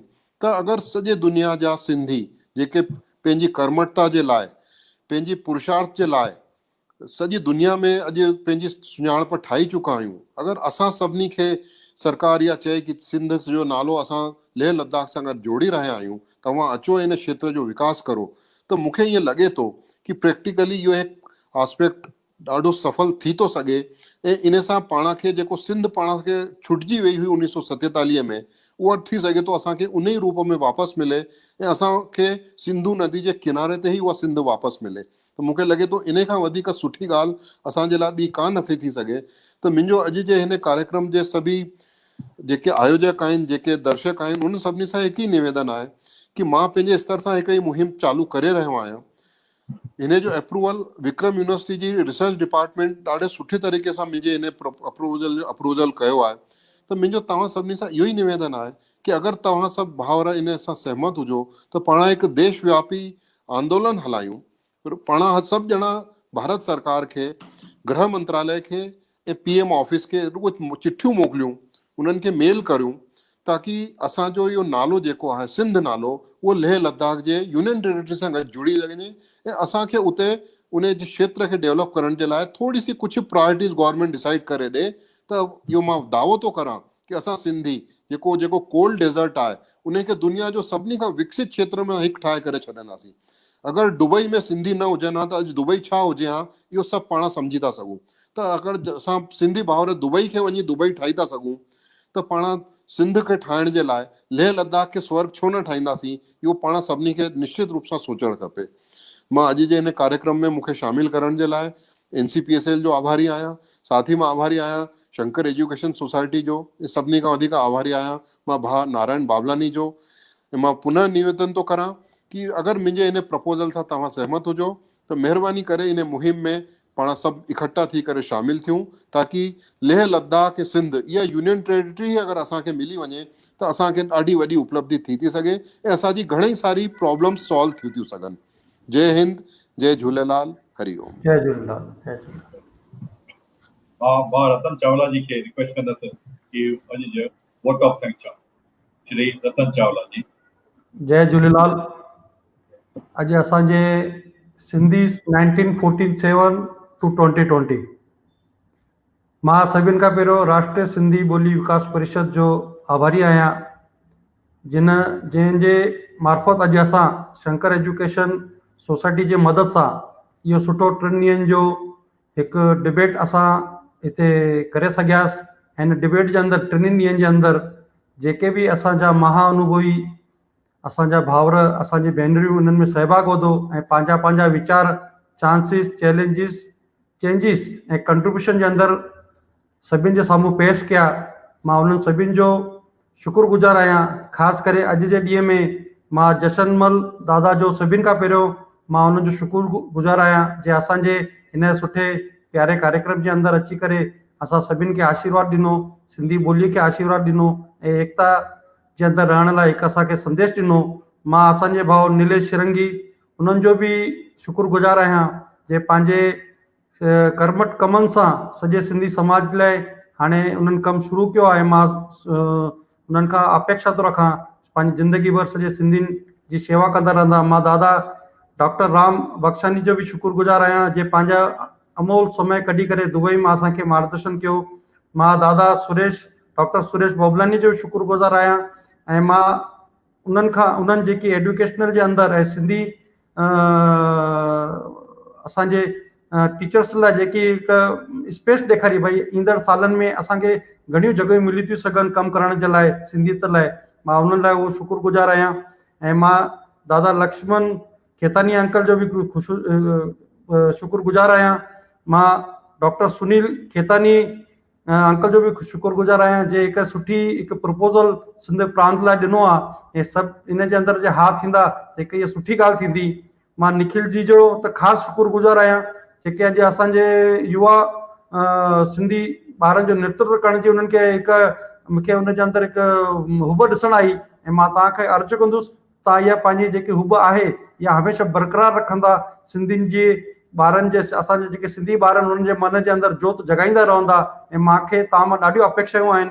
मां असांजी भेण डॉक्टर हीरा राजवानी खे बि हिकु शुक्रगुज़ार थो कयां। उन्हनि पंहिंजा जेके सिंधी जे अंदरि कंट्रीब्यूशन जेके ॻाल्हियूं असांखे ॿुधायूं ऐं मां पंहिंजी नंढी भेण मुस्कान ऐं नंढी भेण इना लिखानी इन्हनि ॿिन्ही जो बि शुक्रगुज़ार आहे कि पंहिंजे हिकु सुठी सुंदर वाणीअ सां असांजा सिंधी गीत ॻाए करे ऐं असांजे भाउ नारायण बबलानी उन्हनि जो बि शुक्रगुज़ार आहियां।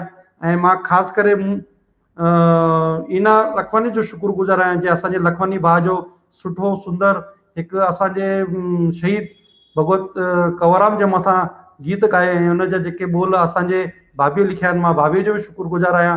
ऐं मां आशा थो रखां त राष्ट्रीय सिंधी ॿोली विकास परिषद असां जे हिन 3 ॾींहंनि जो कमु ॾिसी करे अॻियां बि असांखे सिंधी भाषा लाइ हिकु वरी इन टाइप जा सेमिनार करण जो मौक़ो ॾींदी ऐं असां हुनजो इंतज़ारु था कयूं। जय झूलेलाल।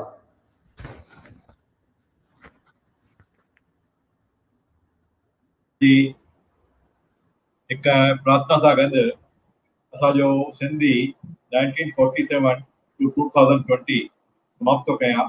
हे भॻवान असां सभिनीनि खे शुभदी दे, शक्ति दे, निरोगता दे, पंहिंजो पंहिंजो कर्तव्य पालन करे सदा सुखी रहो।